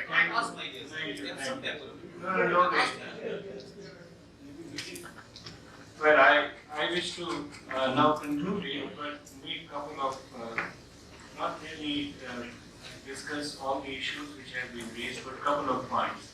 To begin with, Pushpendraji, correct me again. The question of Pakistan's future has started much before 2014. And that's where I refer to you the book by Steve Cohen, and not only book by Steve Cohen, but year after year, the assessment of failed states, in which Pakistan appeared quite prominently with Afghanistan for any number of reasons. So this is just a factual matter which I thought I must bring it to you, and if I am not correct, please do correct me. Secondly, my looking at the panelists and all of this, in my understanding, Pakistan will muddle through as it is muddling. Out of the, faltering, falling down, not showing results on economy, on the internal cohesion, on civil-military relations. But it would not collapse. And there are two factors which have sustained Pakistan so far and will continue to sustain Pakistan so far. One is the internal resilience. You may disagree with me, but all said and done, the genealogy and DNA of the Pakistanis are all Hindus. They are all converted ones. All whole India. Please may I now finish? So this is therefore there is a resilience, and we have seen that resilience coming up in Pakistan on various occasions to sustain itself. And secondly, the external powers, because of Pakistan's strategic location, both in terms to Central Asia, West Asia, and South Asia, and India particularly, including Indian Ocean, the external powers would not let Pakistan collapse. You know, it's like, I don't know if you saw the film Mughal-e-Azam, in which there is a great dialogue which I use it many times in my class also. Anarkali, Salim tumko marne nahi dega aur hum tumko jeene nahi denge. And that is the dilemma between the positive forces and the negative forces in Pakistan, that Pakistan will not prosper and survive because of its own internal contradictions, which all the panelists have very ably and eminently underlined them. And secondly, because the external forces would not let Pakistan die. Pushpendraji said Kashmir is, if we solve the Kashmir problem, I mean, the other view is that we have already solved the Kashmir problem, but whatever else it is, that would really write the fate of Pakistan. I have a slightly different view. It is the army which is critical for Pakistan's survival or the present condition rather than Kashmir. The theoretical formulation of this part, our part of Kashmir being integrated with India, and the POK and their part of Kashmir being integrated with Pakistan, was actually agreed to between Indira Gandhi and Bhutto. They had accepted it. And the whole idea of the solution along the ceasefire line earlier and the line of control, you know what is line of actual control? Line of actual control, please correct me, has actually been signed by the military generals on both the sides. That this is the line which, and along this line, a solution could have been thought about. So, Dr. Manmohan Singh and Musharraf said we have almost reached the solution. I don't know what the solution is. We can think along the POK and Pakistan and Gilgit very correctly about it. But solution of Pakistan, solution of Kashmir would not bring an end to Pakistan. That's what my contention is. It is army's dominance which is really critical. And there again I say, army has its teeth. जब तक पाकिस्तान की फौज तिजारत और सियासत से अलग नहीं होगी, तब तक हमारे रिश्तों में कोई तब्दीली नहीं आएगी. ऐसा मैं मानता हूँ.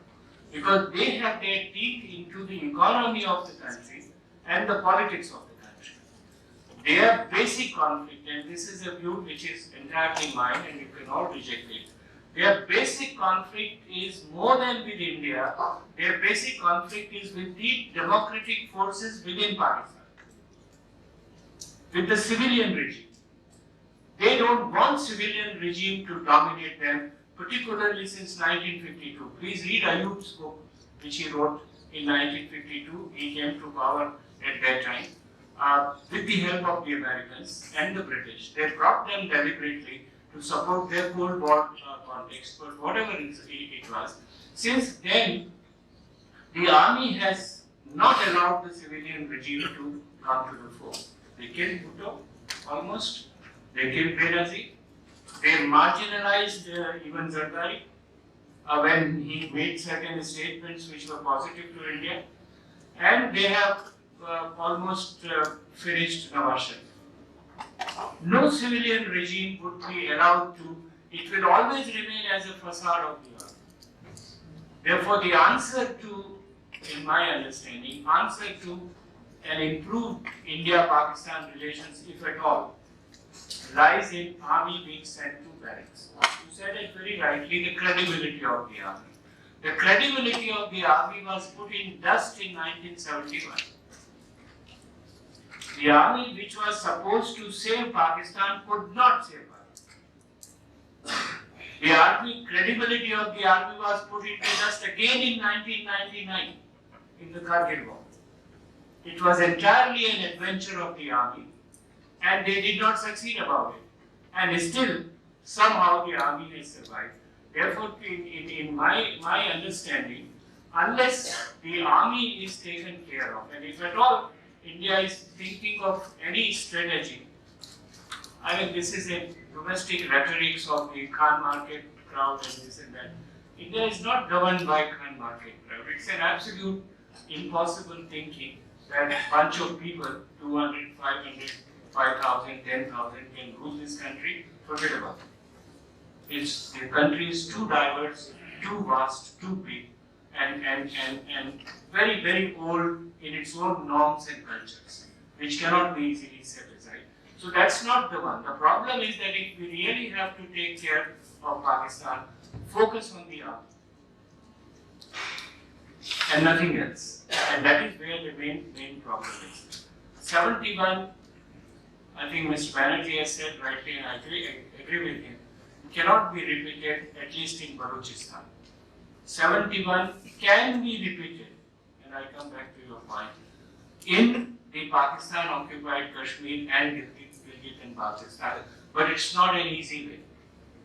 And I'm not sure if Indian army today can walk into these areas and liberate them.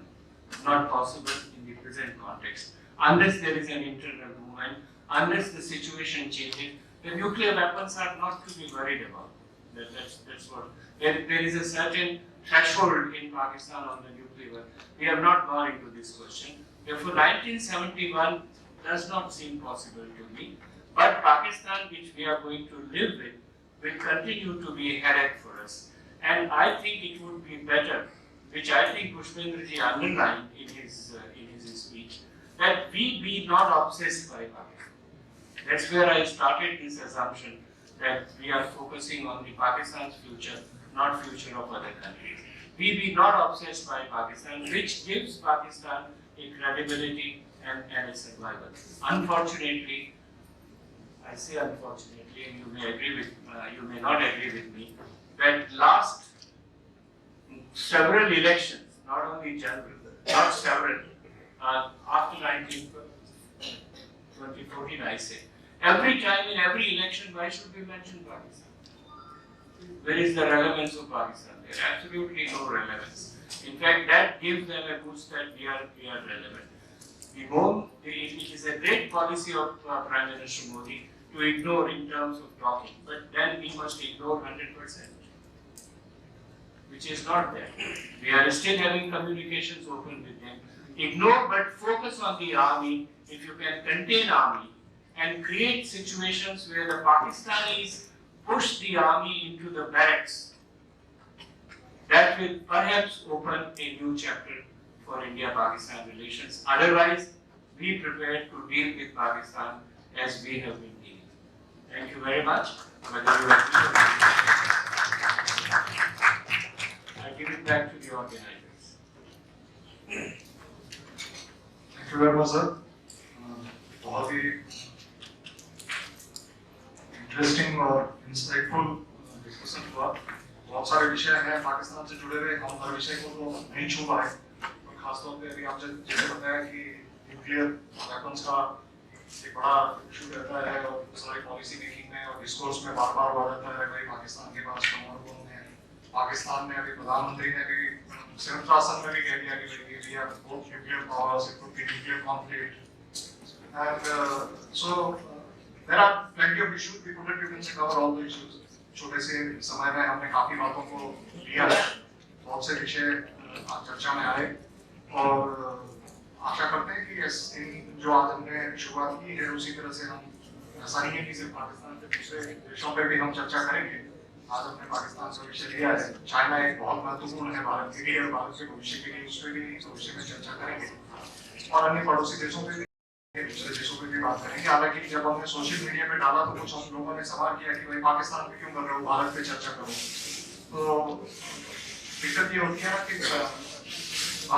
Bharat की कुछ भी चर्चा हो उसमें पाकिस्तान शुरुआत से 47 से जब से हमें आजादी मिली है तब तक पाकिस्तान हमारे लिए एक समस्या की है और एक रियलिटी है जिसे हमें एक्सेप्ट करना है। और जैसा अभी प्रोफेसर मोदी ने बताया कि जब तक वहाँ आर्मी का प्रभुत्व है वहाँ की राजनीति में, वहाँ की अर्थव्यवस्था में, और मुझे लगता है कि उसके अलावा उनकी जो अब जो उन्होंने कल्चरल नॉर्म्स भी खड़े करने शुरू कर दिए है जेल के बाद में, पूरा अपनी यहाँ तक की शिक्षा व्यवस्था भी पूरी उन्होंने बदली है आर्मी के प्रभाव से, तो उसका निश्चित रूप से उन्हीं को भुगतना है।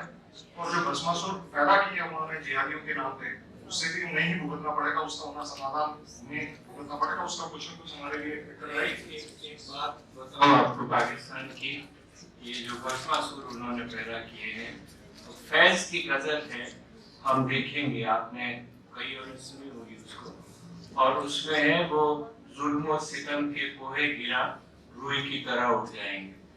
ये गजल वहाँ पे फैज फेस्टिवल होता है हर साल, उस गजल में उसको इकबाल बानो ने गाई और उसके ऊपर इतनी क्लैपिंग है जो मैंने कहीं किसी गजल में नहीं देखी।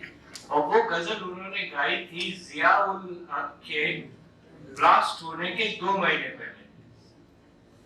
तो वो इंडिकेट करता है वहाँ के लोगों को क्यों तालियां बजेगी जब ये जुल्म और सितम के कोहे गिरा रूई की तरह उठ जाएंगे।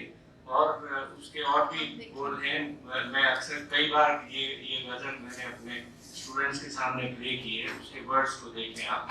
तो वो जो आप बता रहे हैं कि ये लोग पैदा हो गए हैं, इनका खतरा, अगर इनका सबसे बड़ा चैलेंज है तो वो ताली बजाने वाले लोगों से है और कहीं से नहीं है। धन्यवाद आप सबका।